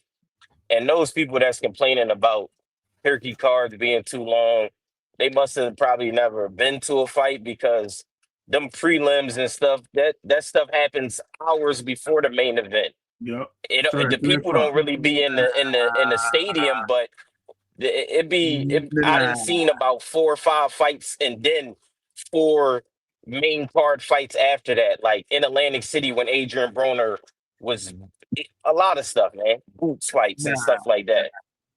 Nah, it's different. Not 9 hours though. Different. Not 9 hours. Like when they had that fight card in Los Angeles, and I seen like when they were going to start it, I'm like, oh nah, like people going to sit there for all that whole time? Nah. You talking about the Bud fight, right? Yeah. Yeah, that was definitely like I was at a local card. Man, I was at a local card in the DC area, and I got back home. And by the time I got back home, Eminem was still performing. I'm like, that card was long. That was a long card, bro. I'm not gonna lie to you. Yeah, I enjoyed it, bro. I watched it. I enjoyed it. It was a long card. Listen, and then they wanted people to stay after the fight to see who was gonna win that card. I was like, come on, y'all. What are we doing? Now, Turkey doing all of that. That's what I'm not like. I don't really care about the Eminems, the Missy Elliott's, and the ring coming out the floor. Look, all right, just man, I just want to see the fights. I ain't even go to Wembley when the card started at Wembley. I'm like, nah, ain't no way I'm gonna be out there at that damn stadium for that whole time. Son. So just to put it out there. Oh, go ahead. I think with the Caleb Plant fight, to me, I think he has the tougher fight out of the two. And Caleb has shown some vulnerability, some vulnerable times in previous fights. I think Caleb has been in a lot tougher fights also than Charlo as far as like wear and tear and damage. Like the damage that he took in the Benavidez fight, I mean, that was a lot of damage he took. And I think the only reason he made it through that fight because he was holding on like LTD. He holding on. I mean, he was that brother was doing some serious holding on. That's why he made it to that fight. And even the Canelo fight, he took a little bit of damage in that fight. And he has shown that sometimes, but you can get to him. And sometimes he fades down the stretch. Caleb does. So that fight is an interesting fight. That's not a foregone conclusion that fight is like a walk in the park. Because, like I said, this guy that he's fighting, he does bring something to the table, and it's going to be interesting, as far as the outcome. Yeah, I mean, Caleb is another guy who gasses out. Yeah, I'm about to say that's what Resendez can bring to the table is if he can put that pressure on him and he can be relentless. But I'm telling you, what I saw with Caleb in that last fight against McCumbee. Bro, he probably wants that way to come to. I think Caleb ready to start stopping people. Caleb's starting to jump into his power shots. He's jumping into that chapter in his career where the athleticism is cool, but he's starting to sit down on them punches a little bit more. And I think, I think he's probably gonna. I'm gonna be real with you. I think he stops Resendez. He stops him. Yeah, you might have a point. You know what? It's a lot easier to go ahead and get the guy out of there, especially when you get a little older. Just sit on your punches and get him out of there. You know what I'm saying? Yeah. And you know that you don't like it in those later rounds. You don't like 10, 11, and 12. You don't like playing around in those rounds. You know what I'm saying? You don't. And you get to that point where it's like, you know what? If you're gonna walk me down, I'm not gonna make it my point to get away from me. I'm gonna make it my point to walk you into these shots, and we're gonna see how you build. We're gonna work that body too. And we questioned that too, Clay. We was talking about that before. We was like, "Yo, how you from a state where they have the Smoky Mountains and all these high ranges, and you can't?" I'm turning 6 rounds. Like I got my turn signal on. Okay, I'm sorry, y'all. My fault. Crazy. No, you good? Let me mute my mic. But unfortunately, it's crazy. But listen, I take nothing away from Caleb Plant. You're right, Clay. The McCumbee fight, he had to step on the gas because remember he had a flash knockdown that fight. Like two really. Yeah, one of them only got counted though. Yeah, so they so with that being happening, he had to step on the gas and let it be known, like, yo, look, man, this can't happen because he didn't. He's a strong fighter when it comes to him boxing. He has a great ability, and I think him sitting down and as most people at this age, when they start turning a certain age, they start moving up in weight, so that their hand speed and their weight moves with them, and they can adjust to the next division. He's staying in the same division. I'm pretty sure he'll move up soon. But him staying right there, man, if he fades in this fight, and like I said, we know a guy that's been sparring with him this whole time. So he knows Caleb Plant. The gloves, the headgear is off. The gloves are different.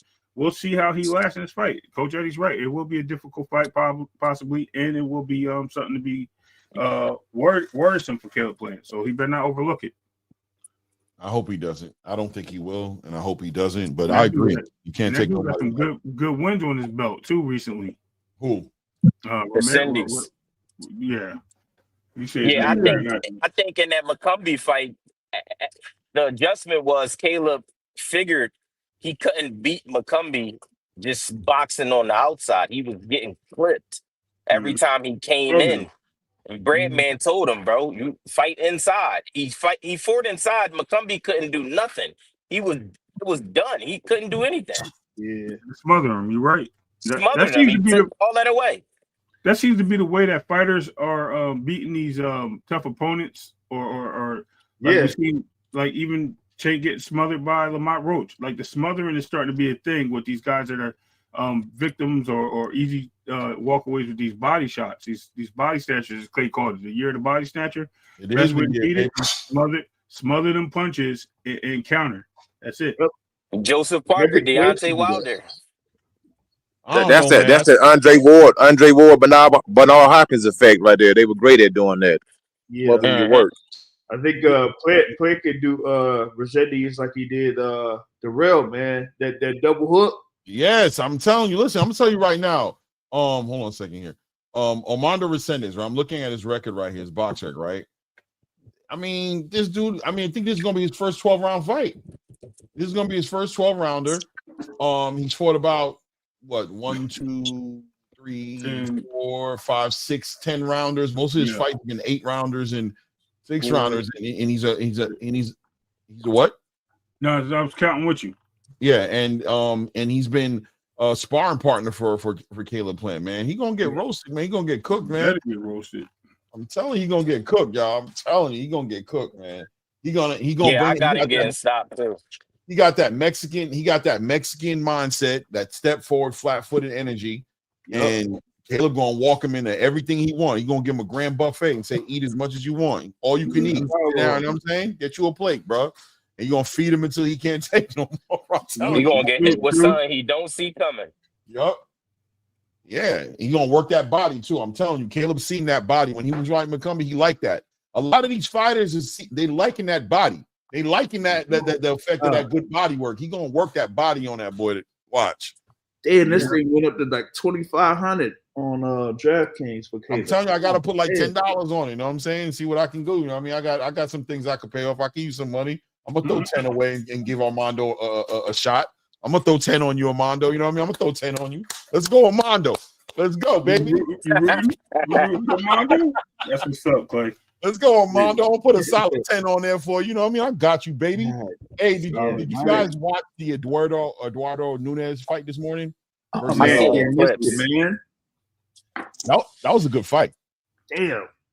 That was a good fight, man. Sugar nice, man. Yeah. Sugar nice, man. He real patient in that ring, man. And those levels, he nice, man. Yeah, and he throws them in 2s and 3s and 3s and 4s, man. Let me tell you, bro. That fight between him and Raymond Ford, that's a fight that Eddie Hearn said he's lining up. That's gonna be a good fight, guys. That's FOTY candidate right there. That's gonna be. I don't know. That's what I got to say about that. And the reason I don't know, because I favor Raymond Ford, but I don't like no rehydration clause on that dude, man. I feel like he looks so good at 130. He came off of making those hard weight cuts at 126, and did they? Oh, I thought they removed the thing for the 10-pound or something recently. Did they? Oh, if they did, then that's a different story. But I don't know. I just know that IBF energy is that rehydration clause is always there. I don't know, but Nunes, he looked real good. You know what I mean? Well, Raymond Ford called him out his last fight, didn't he? He said that's who he wanted next. Yeah, and that's what Eddie Hearn said he wanted. By the way, Eddie Hearn on his way back from Japan, we should be hearing something about this whole entire David Benavidez, Caleb Smith situation soon. In the next week or so, we should be hearing about what's going on. We've been waiting on Eddie Hearn to come back from Japan. He should be on his way back right now. He should be talking to Caleb, and we should be finding out if that's the fight that's going to be made, or if they're going to do Caleb and Anthony Yarde, if they're going to freeze David out. He should be talking about that Boots Ennis situation. That's what he should be talking about. Who, Eddie? Yep. Listen, Boots, I think, is going to sit and chill. Boots is going to wait on Brian Norman. No. Eddie Hearn needs to address this situation with Boots Ennis in the welterweight division, because Boots is sitting and chilling because he's waiting on Eddie Hearn, basically. Right. He's waiting on the decision has been made. They just haven't released it yet. But the decision has been made. What's the decision, do you think? I think that it's a wrap for Boots Ennis and 147 pounds. I think so too. You don't think he waits on Brian Norman? You think he's done? No, that's done. Okay. They had the shot. They had the opportunity on 2 occasions. One last year before Boots had the fight with Karen, and then second, right when you had Brian Norman fighting Derek Cuevas and Boots Ennis fighting Standing Owners within 2 weeks. Why is it that we had Brian Norman have the win over Derek Cuevas, and then minutes later in the locker room, you have dude in there talk about Jen Sasaki in the locker room saying that, oh, hey, I would like to fight you or whatever it is. When you knew that you could be right there in the mix to have a unification bout with the top fighter in the division in Boots Fitness, why go for a fight with Jin Sasaki like that? Because he don't want to fight, man. Like, what's the He point? don't want to Because fight. now you're going to be in a situation where if they go ahead and make the decision and say, you know what, I ain't going to be at 147 anymore. Now what are you going to look for? Listen, man, I agree with you. I think they squandered opportunity without a doubt. I think I don't get into like the fear thing, right? Or they don't want the fight thing. I don't get into that with certain fighters. I think Brian Norman Jr. is a dog, bro. And I think absolutely dog. I think what happens with these fighters a lot of times is they get too business savvy all of a sudden. They forget the assignment, you know what I mean? And they trick themselves out of opportunities by overplaying their cards. You know, Brian Norman Jr. came off of a great performance when Santelian walked away with an interim title, was elevated to a full champion. Props to him. You know what I'm saying? But all of a sudden he became all of a sudden he became expensive. His talk got real expensive all of a sudden, and it got to the point to where you tricked yourself out an opportunity for unification. Now, a lot of people could argue that Brian Norman Sr. understood the danger that was there. Maybe he wasn't too sure what Junior was going to do. I mean, arguments could be there for that. I think Junior feels like he's ready for whatever, but Senior might have felt like, I need to protect my son. He got into protection mode where it was like, I need to protect the back end of this situation where if you lose, I know that your house is paid off and that you ain't, you know what I'm saying, that you walked away with a bag of money. The confidence started to look weird when 1.7 million became not enough money. It was like, okay, bro, like, what are we talking about? Your last payment was $200,000, $150,000, bro. You know what I mean? 1.7 million, bro. Let's make a fight. So now you're ready for the fight. But now the question is, has Boots' appetite been satiated at 147? Is he okay with being a unified lineal champion? And is he okay and ready to move forward to 154 and leave 147 in his rearview mirror? I think boxing source has a good point. I understand exactly where you're at with it, bro. Like, at the end of the day, what is there left to prove at 147 in a division where more than likely you can't unify it? You can't become undisputed. You can add one more belt, this Brian Norman fight, become a 3-belt unified champion. I think there's leverage there as well. I think a unified champion gives him leverage on how he enters 154. I think a WBO belt added to the argument makes it to where he can leverage that and get into a fight with the winner of Xander Zayas and whoever that guy is for that one. Jorge Perez, I think it is. Yeah, and gives him the leverage to get in that conversation at the WBA level with Yoenis Tellez. You know what I mean? He got options. So I think there's a 50-50 chance for me. I think there's a chance he might hang back and make the Brian Norman fight if Brian Norman, and that's another thing. Brian Norman with the whole, I'm not going to negotiate right now. So making Boots wait, is Boots willing to wait? Or does he take an opportunity inside of, does he wait 3 weeks? Listen, shout out to Adrian Clark, his Zerstrom. I've talked with him multiple times. And he does what's best for his fighters. So shout out to him, shout out to Fighters First Management. It's just that there's opportunities that are there in front of you. And you got to know that they're not always going to be available. So when you have an opportunity to fight the number one fighter in the division, you got to go ahead and, go forward with it, because you don't know if you're going to get that type of opportunity again. And with the situation with Boots is like, he knows what his intentions were there at welterweight. He had one attempt to try to unify in either Barrios or Norman last year, and Norman went ahead. I mean, Norman had the thing there where he would have been fighting Cuevas in November, but got injured. So that's one. And then with Barrios, he had the Abel Ramos fight that was for around $3 million, which is more than what he would have been offered for unification. Now you fast forward, Barrios is lined up to fight Manny Pacquiao, so you see how much money he's getting for that.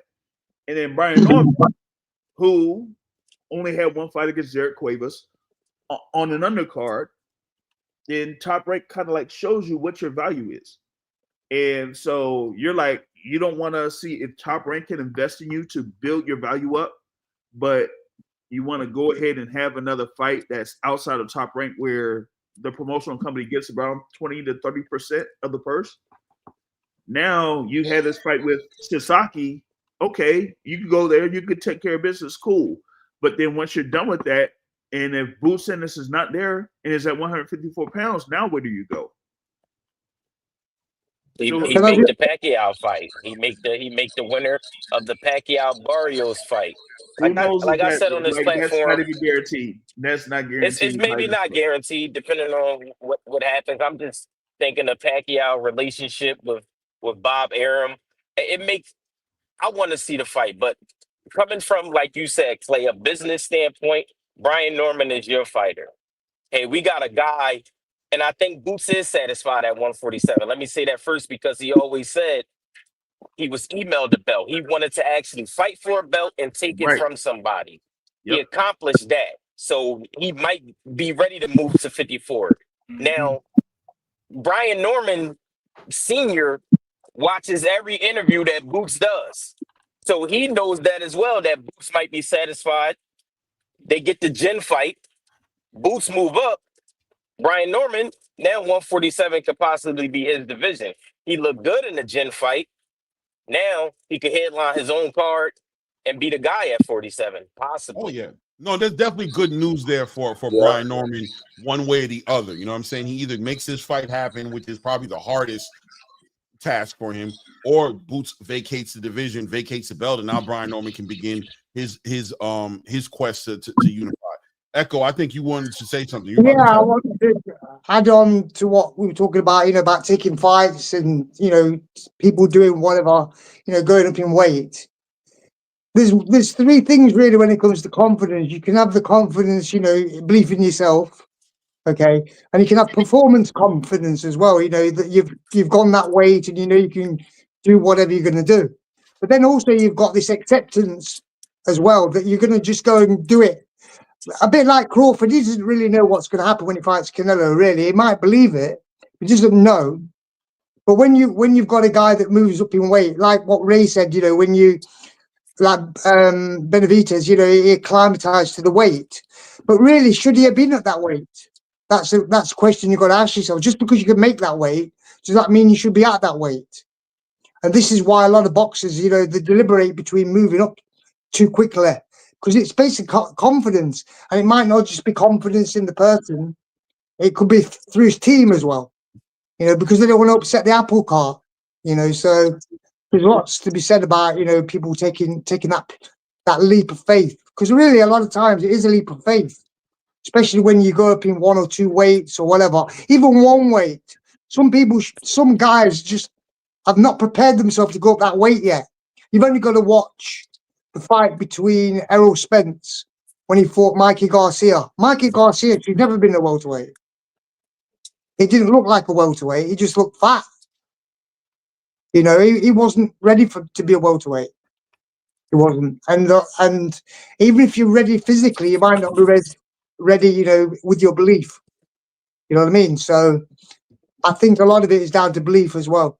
And if you don't really believe in yourself, and that's why a lot of the promoters and whatever managers and trainers, they'll say things, well, we're not thinking about that guy just yet, because they don't want to fight him. Some people, it's too difficult to mess around with. You talk about the boogeyman, right? Boogeymen are everywhere, really, but people are not taking them chances to fight each other. And people say, I believe I'm the best, but you don't know who's the best anyway. Who's the best lightweight? We don't know, do we, really? Until they fight each other. Right. Yo, I like to chime in real quick on the Brian Norman situation. Like everything that all you gentlemen said is right. You know what I mean? He has he doesn't really need Boots, because I think he's in the division where he feels like he can probably dominate the division, because it's a weaker division when Boots leaves. He's looking at the Devin. He's looking at the Ryan Garcia. He's like, I can handle those guys. And there's still $1 million paydays. A Devin Haney fight, that's $1 million plus payday. Ryan Garcia, that's $1 million plus payday. why did he take the Boots fight? Or his dad didn't want him to do it. Well, I think it's less risk, but I think, in my opinion, Top Rank has not done a very good job with promoting Brian Norman Jr. I mean, he should be able to sell out in my hometown, which is Atlanta, Georgia. Atlanta. He should be able to sell out, just like Boots sells out in his hometown. Shakur sells out. Terrence Crawford sells out. He should be able to sell it. They've done a terrible job with promoting this kid. This kid is a world champion. I mean, he should be on news outlets. He should be on, Fox 5. He should be on NBC. I'm not NBC, but he should be on these local news channels and letting people know, hey, you have a champion here in Georgia, a world champion. I mean, when Holyfield won the freaking title, we had a freaking parade down here in Atlanta. We shut the goddamn city down when Holyfield won the belt. You know what I mean? Vernon Forrest, the same thing. All those guys in that parade. Vernon Forrest, Evander Holyfield. Atlanta's been a long time since we had a champion, and it's an opportunity there. Especially because a lot of people know Brian Norman in the city. So it's like they should promote him and try to build him as a star that would bolster his profile. Say, look, I can sell out freaking State Farm Arena. But Then now you're talking about some money now. But he needs the right dance partner because it makes I don't think so. fight. If you're fighting people that anybody thinks shouldn't be fighting, or it's an easy win, and it becomes an easy win, that's not going to make him into a star or a big name, So that's why he should have fought Boots. Yeah, I agree with you 100%, Echo. That's what there comes a time to where the fight has to be the priority. And shout out to Mill City. I was on there talking to Brian Norman Sr. and I asked him, I said, listen, the last time this situation was presented to you, the way you presented it was as if this Boots wasn't in the game plan. So you were doing Boots a favor. So you priced yourself in that way where you didn't care one way or another, whether the fight happened or whether the fight didn't happen.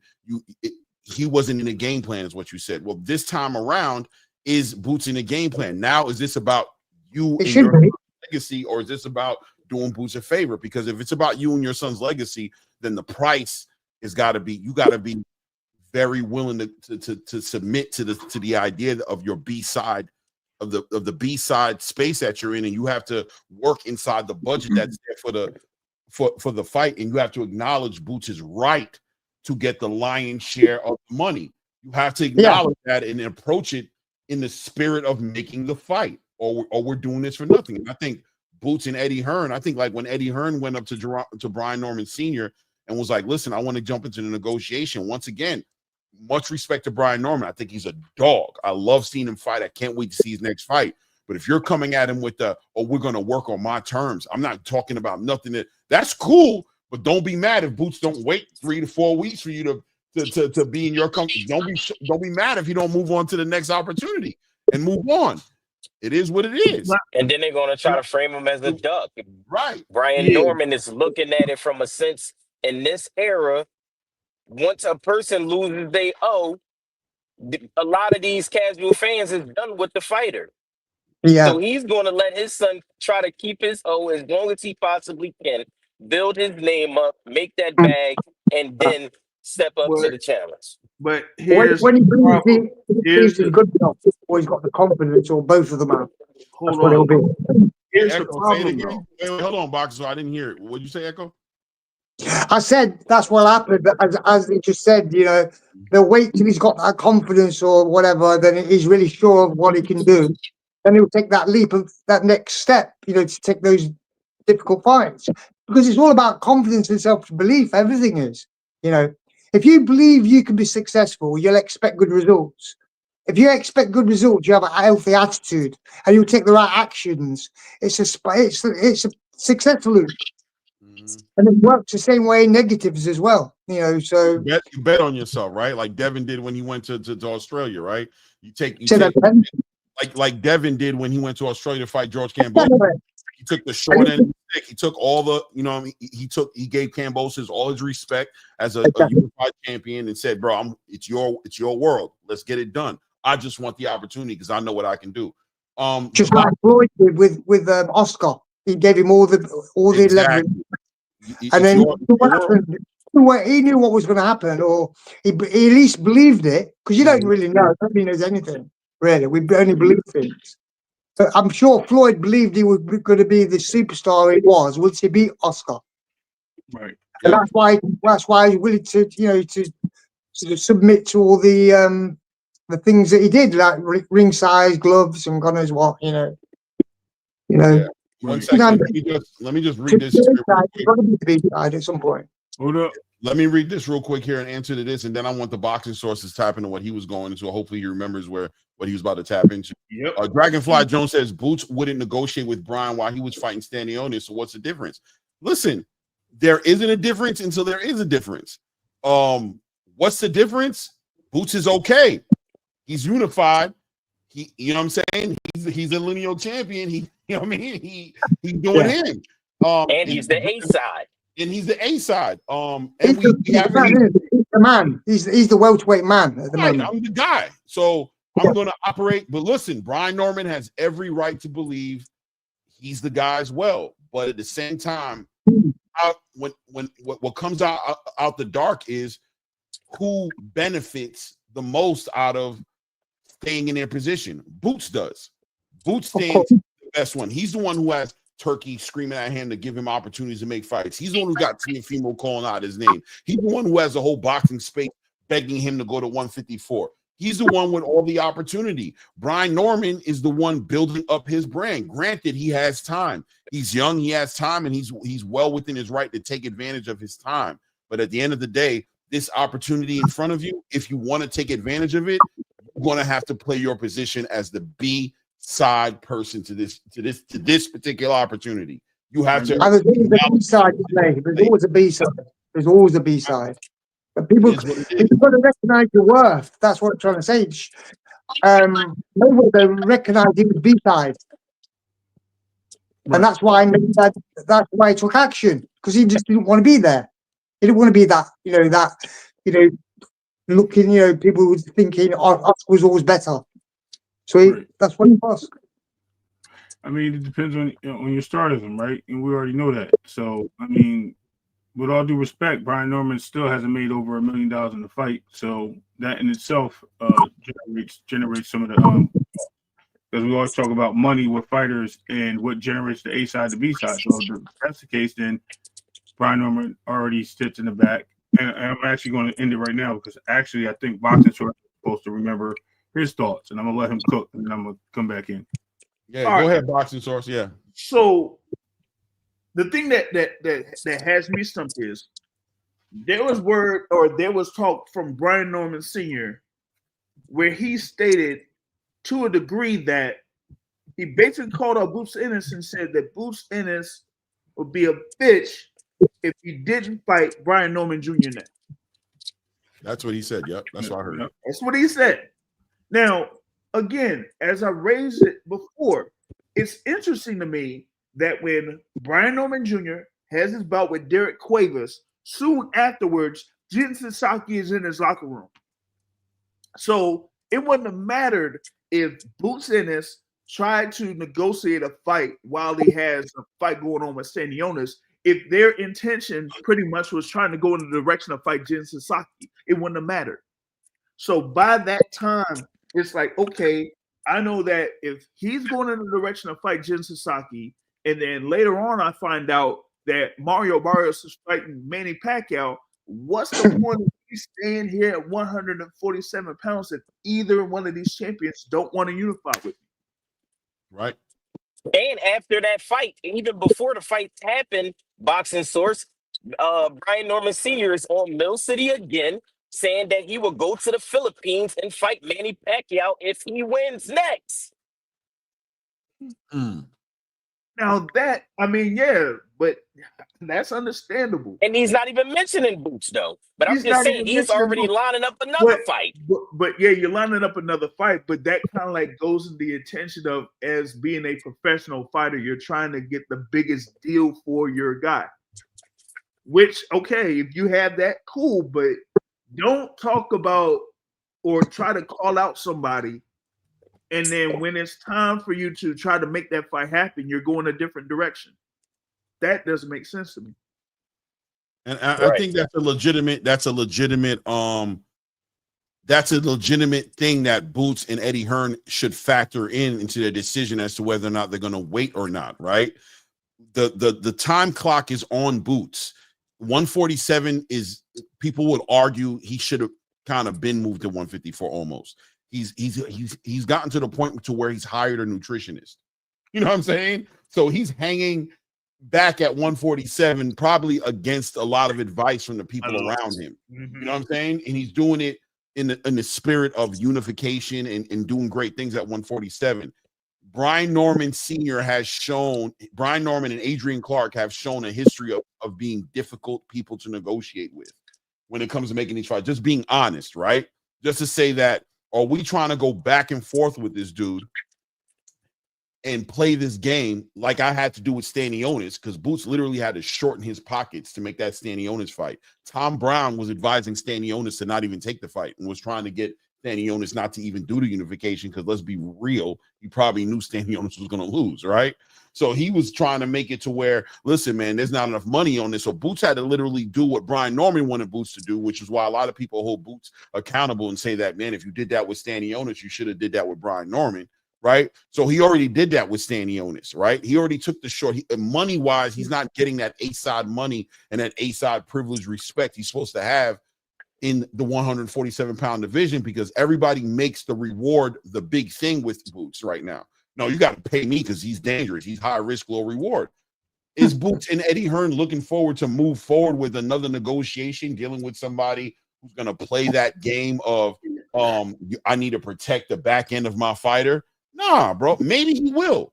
Look, maybe he will. I think it's still 50-50, but I definitely could lean towards what the boxing source is saying, to say that it might be more practical for him to leverage what he has right now and go to 154. I mean, the thing was, it's like they had the intention of unifying. The only difference was you had Brian Norman Jr. with the WBO belt, and you had Iamana Stanionis with the WBA. The WBA was a different situation because Eddie Hearn had the rights to the WBA mandatory. So they pretty much had to pay that step aside to Shakram Giasov in order to make that unification fight happen. Now Boots is the unified champion, and if he wanted to make a fight that's outside of, Shakram Giasov, he would have to pay step aside money again. Regardless if it would have been Teofimo Lopez or Rolly Romero or any of those other champions, that's what would have happened. So it's like you got to go through all of that to see if you might get a shot at one of the champions, or face your mandatory in Shakram Giasov, which the fans will most likely criticize like exponentially, right? Or just go up to 154. So you look at that situation, you're like, you know what? It's best to go up to 154 pounds and challenge for potentially a world title at 154. So that's the current situation at this point here for Boots Ennis. Yeah, for sure, man.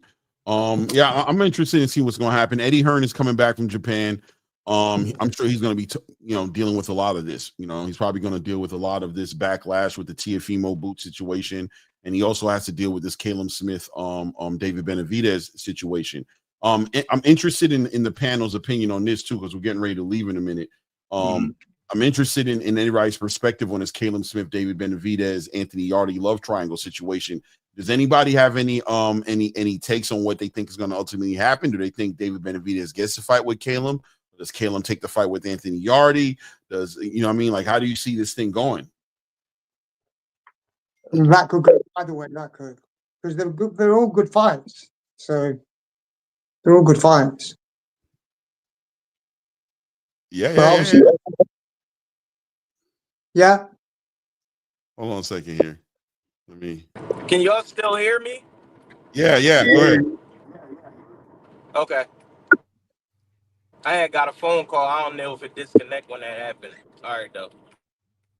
No, they're all good fights. They are. What do you think is the more lucrative fight for Caleb? Like what direction you think Caleb will go in? Will he go with David Benavidez and come to Las Vegas? Of course, it's a bigger fight because Nope. Yeah, so- but it's I'm a bigger sorry, fight. Echo. I didn't mean to cut you off. I'm saying no to Clay's question. I'm sorry. It was just Yeah, obviously it's a bigger fight. He's got more chance of reaping the reward. It's like just like I said before, taking gambles. Shooting for the stars. And I think somebody like Callum Smith would do that because he's already done it with everybody else, with all the other guys. So it's not. So This would be. let's put it out there for Caleb Smith and see what's on the table for him. If he goes in, he fight. Okay, if he fights with Anthony Yarde, right? He fights in the UK. Turkey Al-Sheikh could probably be more like he's going to be involved with that fight. The money's going to be there. Yeah. The reward on the back end is that who would get the favor in fighting the winner between Dmitry Bivol and Artur Beterbiev? Would it be the winner between Caleb Smith and Anthony Yarde, or would it be the winner between Caleb Smith and David Benavidez? We know David Benavidez and his team specifically, not David Benavidez as much as his team, is on the outside right now when it comes to Turkey Al-Sheikh. Turkey don't like the way that whole situation panned out with Mauricio Suleiman stripping Dmitry Bivol of that WBC title less than a month after he got it. Elevated Benavidez. He also offered David Benavidez an opportunity to fight Caleb Smith, and David left the night of the fight, didn't even watch the Dmitry Bivol Artur Beterbiev fight, right? So we know how that panned out. So from Caleb Smith's point of view, I think the money, Turkey can make it difficult. At a minimum, I think he can make it difficult for Sampson and them to make a legitimate offer that could pull Caleb Smith if it's going to be about the money. But Caleb Smith, I agree with you, is a fighter who's shown me that he likes the biggest fights. He likes to challenge himself. He's got the heart. That's how he's shown me his character to be. But at the same exact time, money is money. But at the same time, the opportunity is, do I fight Anthony Yarde, beat Anthony Yarde, and get an opportunity to get at 3 belts by getting the winner of Dmitry Bivol Artur Beterbiev, or do I go over in Las Vegas in somebody else's backyard, fight for his WBC title, right? And a harder fight for some money, and then get the winner between Dmitry Bivol and Artur Beterbiev? Does that pan out? Which one is the better offer, legacy-wise or money-wise? I'm going to put it on the table of I'm staying home. I got a guy that I know I'm going to sell out with because we're both from the UK. We're going to make break bread together. It's going to be with a pursuing of 3 titles over 1. Like you said, over traveling overseas, not guaranteed a large purse because I deserve and I ask for a lot of money when I make fights. Top Rank had to pay me to go fight Beterbiev. They didn't shortchange me. PBC ain't. We're knowing to give the great amount of money to have these fights happen. Not up front, at least. Not up front. Right. And I'm not sitting there waiting for them. But I know I can grab this bag with Ring Magazine and get an opportunity to become a unified champion with a ring title. I can get that fight after. And I'm hearing it's going to be on that 5v5 card potentially between Queensberry and Matchroom, potentially, if that fight were to happen. Oh, they doing another card? Yeah, they're going to do another 5v5 Queensberry Matchroom. So that we're talking about 60,000 plus people inside of some stadium, some big stadium in England or something like that. Yeah. So we're talking about a bigger show too. We're talking about a bigger show as well. I don't know. I think it's up in the air.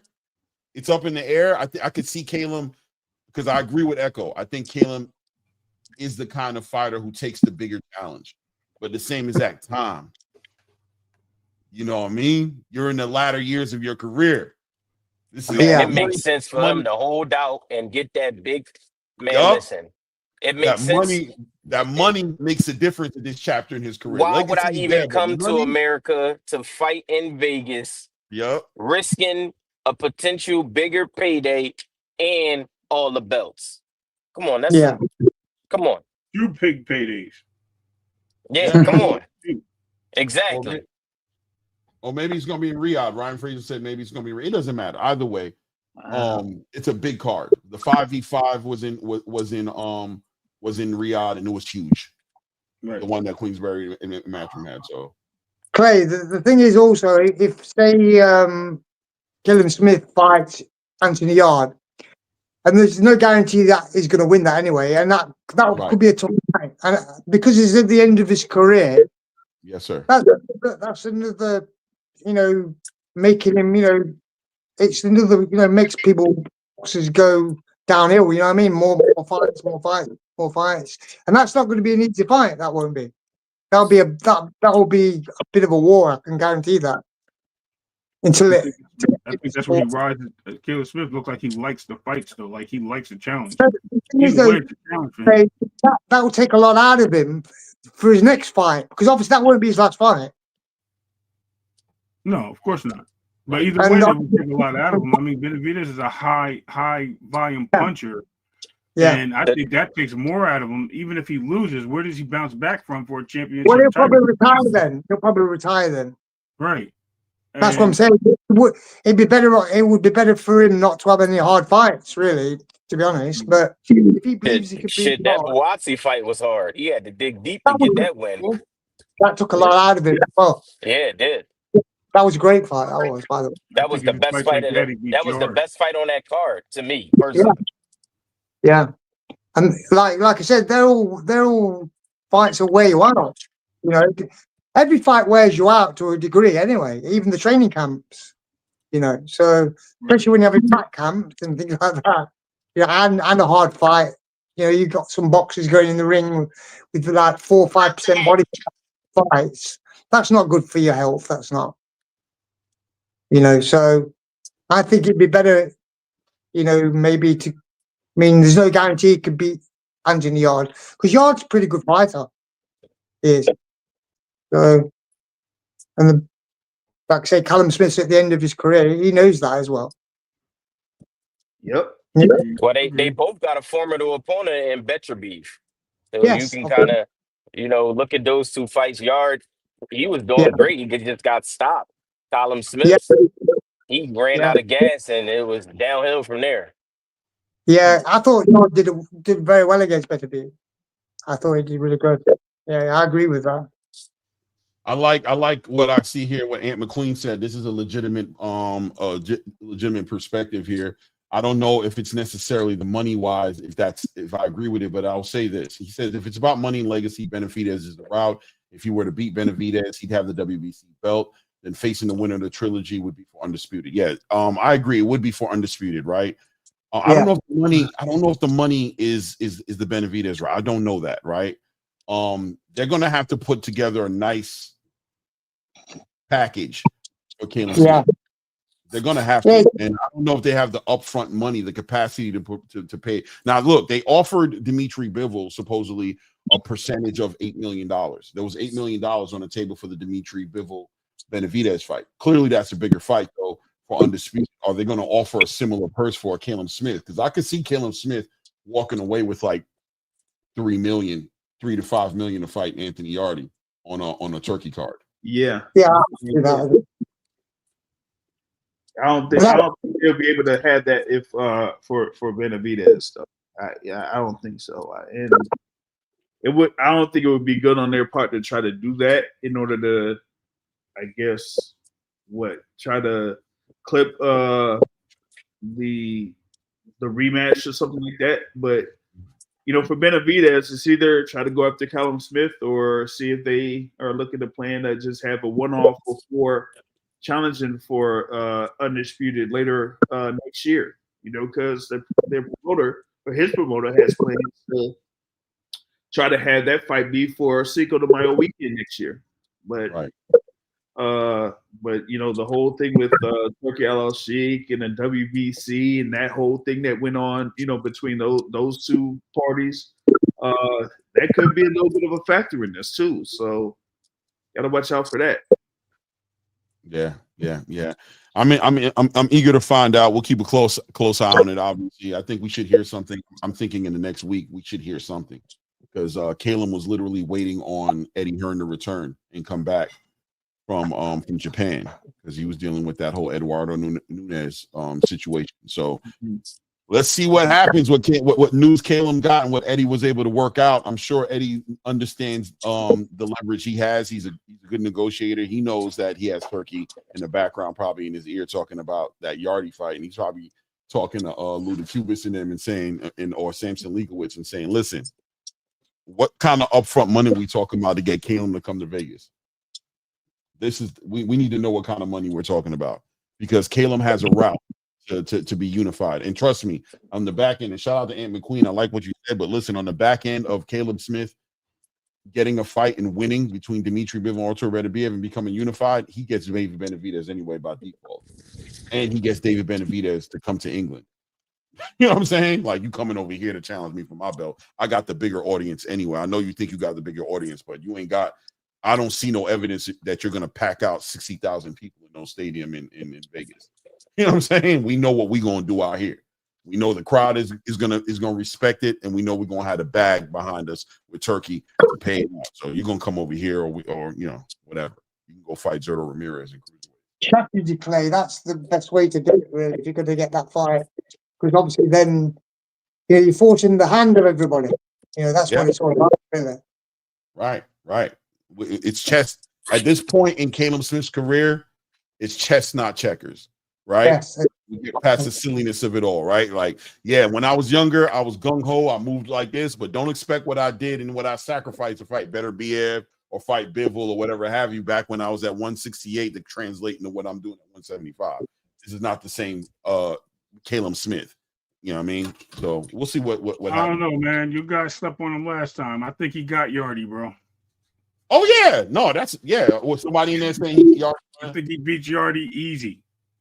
I think he beats Yardy easier than he beats David. I agree. I totally agree with that. And I think if he gets in the ring with Beterbiev, from his experience, he fights a better fight if Beterbiev wins that fight. It might be more of a challenge because they fight similar. Mm-hmm. But Beterbiev and him they'll make a better fight this time around. And Beterbiev is coming off 2 wars, and he's older, so he might, you know. Father Time is undefeated, baby. That's why I got gray hair on my chin. Listen, me too. You talking about the gray hair on your chin, brother? You know what I mean? Listen, man, we out here start going around like Echo. Getting wiser through the years. That's why Echo just shades. We don't know what Echo got going on, bro. Echo looks like he's about 25. We don't know what he's doing over there. Me? Yeah. I'm 65. I'm not 45. I thought you were 25. I knew you were 45. I knew you wasn't 45. I didn't know you were 65, but I knew you wasn't 45. Sure. I'm 60. Yeah, I got to get myself together, but Echo gives me hope. When I see Echo, I got something to work towards. You know what I'm saying? Like 6 miles every morning, man. I'm 48. I got to get my life together. You know what I'm saying? Like, you know what I mean? I'm gonna get it together though. Echo, wait, 6 kilometers every morning. Keep on coming on this show. Keep me motivated. Keep me inspired, bro. And I'm gonna get there. Echo's not doing 6 kilometers no more. He said, "No way, not 6 anymore. Maybe 3, but." The other day I did 6 miles in 32 minutes. Oh, there you go. So I was right. 6 kilometers, 6 miles every morning. I ain't doing that. In 32 minutes? That's crazy. That's crazy. Damn. I'm out here trying to knock out 1.5 miles. You know what I mean? I'm trying to knock 1.5 miles out, bro, so I can be proud of myself. Around his trailer. It takes me an hour to do 2 miles. You could have kept that to yourself, Anton. You ain't had to tell the world that, bro. Yeah, dang. Anton had to let it out. He said, I'm sorry. I had to let it out. I be taking breaks and all that, man. Look, I just walk, man. I walk 3 miles every day with my son. We go out, and I let my little guy walk with me, man. Keeps me busy, keep me on my toes. No doubt. Man, I'm telling you, this truck driving, sitting all day, man, is not good for your health, man. No, it's not, man. My back, I got my back be messing with me. Oh, man. You know what I mean? Depending on how far I gotta go, man. Oh yeah, we definitely working. Y'all need to start throwing some color in this chat, man. Get me the hell about this damn truck, bro. Throw some color in the chat. It is what it is, man. Put in the chat. Let me see what I got. We about to close it. No, you ain't gotta do that, right? We about to close it up, though. Guys, go ahead and close out. Tell them where they can find you, or tell them what you think. Say something nice. We can start with the boxing source if you want to build on it. The boxing source. How you feeling? Yeah, man, all good. You know, like I said, good conversation. Check out the channel. Got a interview with Gary Antoine Russell up. and Gary Russell Jr. up, right now. We'll be on later with the midweek report to chop about, the TO thing a little bit more, and more to talk about with the fights coming up too. So looking forward to that. And what else I got? What Coach Bob Santos probably tomorrow. So yeah, that's what I got going on. No doubt, man. Salute to Ray Davis with the color in the chat, putting the $2 holler in there. You know what I mean? Appreciate you, man. Appreciate you. Hard, Clay. No I'm doubt. sorry, you can click on a button. Yeah. Anton, what's good with you, man? We out.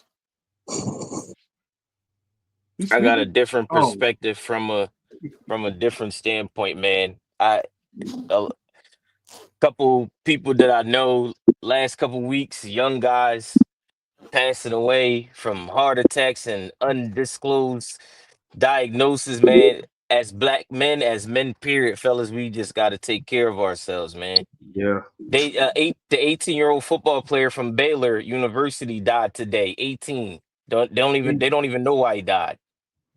18 years old. So we just got to do a better job of taking care of ourselves, making sure we eating the right things, getting active, and just staying fit, man. Your family, your kids, they all need us to be around for the long haul. So take care of yourselves, man. Absolutely. Yes, sir, man. I appreciate that, man. Take that one to heart, man. Condolences to them families out there, man. But yeah, man, 100%. Salute, man. Coach Eddie, how you feeling over there, man? You got a moment to say something to the people I mentioned? Man. Yes, absolutely, man. Like I say, great show as usual, man. Man, looking forward to this weekend. I almost kind of forgot about the fight this weekend, but it give me something to look forward to. I'm looking forward to see how the plant looks like, what Charlo looks like. And just like my man said, we do got to take care of ourselves. A lot of times we do think about that. It's something that we kind of keep in the back of our mind, and the older we get, it kind of comes to the forefront. Like I can remember you being a teenager, it was the furthest thing from your mind. But then if you see time start ticking and the sand in the hourglass starts to move a little bit quicker, and you look up and it's Christmas time every 2 months, like, dang, where the years going? I think when you get older, it seems like the time just moves faster, man.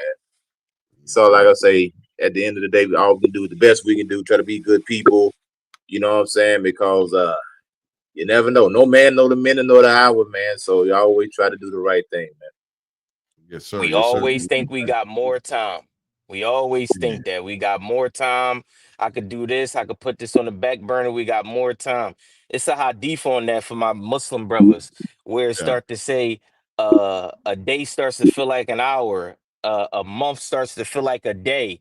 You see how fast these years and these months just be flying past. Yes, sir. Man, yes, sir. You gotta tell me. I'm on my Echo age. It's truth. I'm not gonna say all that though, but Echo, I'm coming. I'm coming right behind you. No, listen, man. No, I agree with you guys 100%, man. And that hadith holds truth through life experiences we're realizing for ourselves, right? Mm-hmm. So we got to stay on point. Echo, tell us something positive, man. Get us. What do we got to be eating, man? What we doing wrong? We got to eat right. What we doing? Obviously, there's no such thing as eating right, because obviously everybody's got their individual preferences and whatever. You could talk about diets all day. This diet, that diet, keto diet, one diet, ever. All these diets are all over the place. But what it boils down to for me is not having habits, because a habit is something you don't think about. You've got to create the rituals. And as everybody's been saying, we can't take the body for granted and the mind either. That's why we have to respect people that will go through all these problems, mental problems as well. But I think the most important thing is, to be accountable. That's the key. Like I said, when I mentioned about self-discipline, the ability to direct and manage your behavior in such a way that you say the things you're going to do. In other words, it's a promise to yourself. And this is what a lot of people don't have very often, nowadays. If you make a promise to yourself, when you break it, it's different. Making a promise to somebody else is, everybody says, I'll do this, I'll do that. But sometimes you have to create the right leverage to support the goal. And that's why we're motivated by the two forces, pain and pleasure.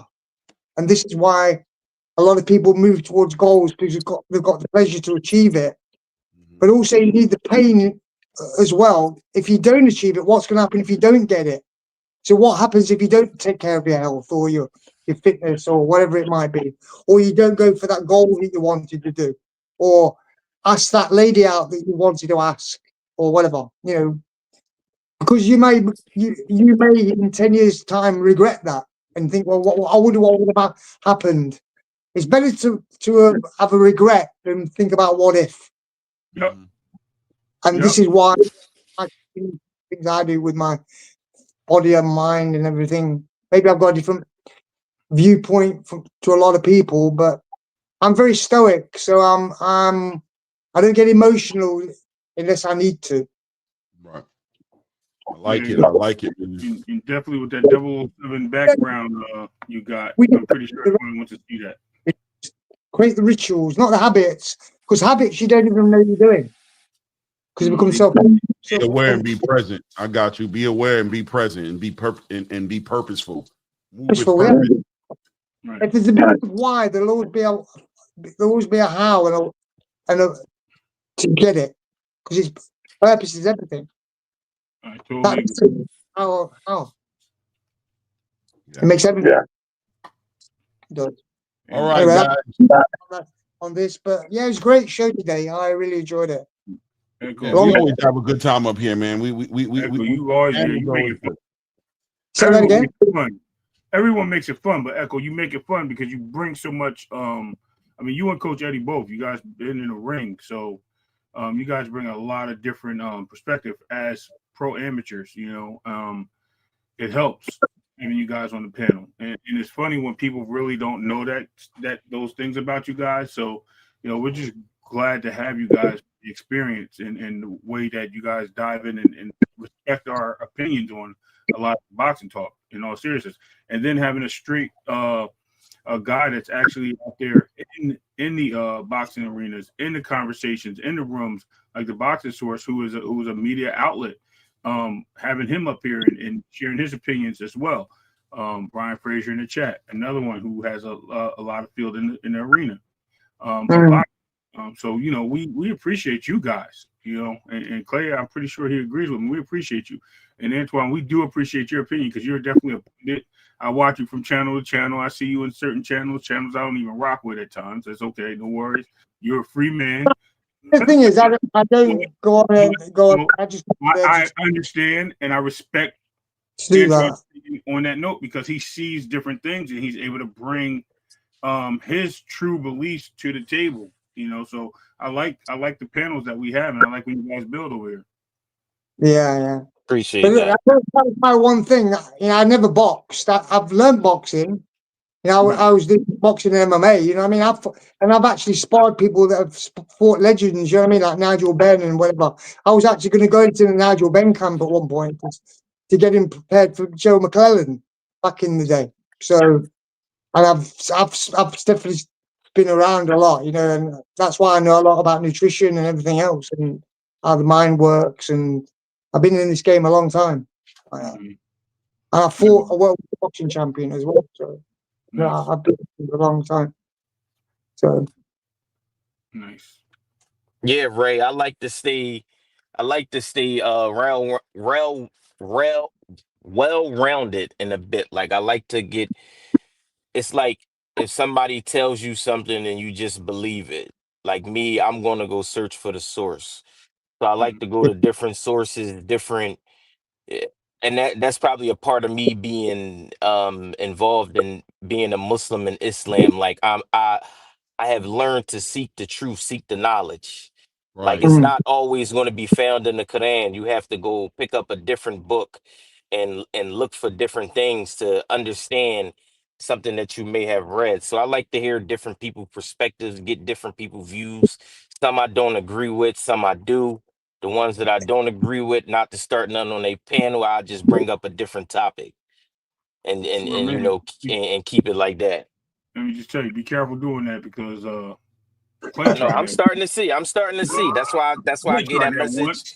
That's why I gave that message to Blue Blood the other day. Like my perception of Blue Blood was not from watching his content. It was from other channels putting a certain message out into the community Right. about a certain person. And that can be dangerous because you got people that's just, what if me and Blue Blood lived in the same community and somebody just run up on, that could be dangerous, man. Right.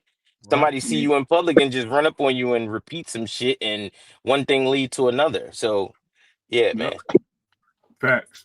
Man, smart young man. Appreciate No, it, man. it is what it is, Genius- man. That's genius an people. adult mind. That's the adult critical thinking mind. Know what I'm saying? That if Mhm. you use if you use your discernment, you'll come to a lot of conclusions that'll be beneficial. Clay, we need that to be able to listen to other people as well and get their perspective.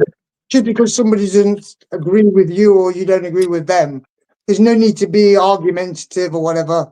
It's just an opinion and it's not a fact. I can have a fact who I think is the greatest boxer of all time, right? And I've got my opinion, could put in my top 5. But there's always going to be somebody that doesn't agree, But when I come on these channels, and I give my point of view, as you know, I'm interested in the history. That's my strong point, giving you the dates, facts, and figures, right? But why, if I say something, I want somebody to fact check it. So if I say, Sugar Ray Leonard won the title, whatever, blah blah blah blah blah, and I know Ray's thinking, yeah, I know what he's going to say, What title? But which one? What year? if I'm not going to say something that's true, I shouldn't be saying it. Right. And that's why I'm here to learn as much as the next person. That's why that's why I can sit here for 20 minutes and listen to everybody. Nice. Appreciate it. But if you notice. So I'd just like to hear perspectives and their point of view. And speaking of titles, I'm still waiting for the 5-belt era when they're going to release that IBO and make that a main title. So we can really shake up Nah, the we don't scene. need no more belts. Listen. Hell no. I need them to take these belts away. I'll be honest with you. The IBO may change the game if they do so. They may put different because their rules and the way they handle themselves is a lot better than the other sanctioned bodies, in my opinion. But who knows who their champions are, though? Yeah, no. Who knows who they are? I think Betterby was the last IBO champion at light heavyweight. I know that for a fact. It's somebody real. It's somebody that's known right now that got the IBO. I can't think of his name. Shit. Chris Eubank. Yep. He's IBO title. Chris Eubank. Yep. Yeah, he won it. Yeah. All right, guys, we wrapping it up. I'm out of here. Yes, sir. All right, bro. Salute, man. Fellas. Y'all be safe, man. fellas. I'm out. Bye, Clay. Thanks for kicking us out, Clay. Hey, Salams to my Muslim brothers, man. But y'all was just carrying on, so I just had to be blatant about it, blunt about it. I gotta go run, guys. I appreciate all you guys, man. We should be tomorrow. We might not be on tomorrow. I got a doctor's appointment. We'll see how long the appointment is. I'll probably be on tomorrow, but if I am not on tomorrow, I'll see you guys next week. We got the fights going on this weekend. We'll see what happens there. I appreciate all you guys, man. Much love for all you guys, man. Blessings across the space, man. Have a great day and or week, and I'll see you soon. Yes, sir. Yes, sir. Salute to all you guys, man.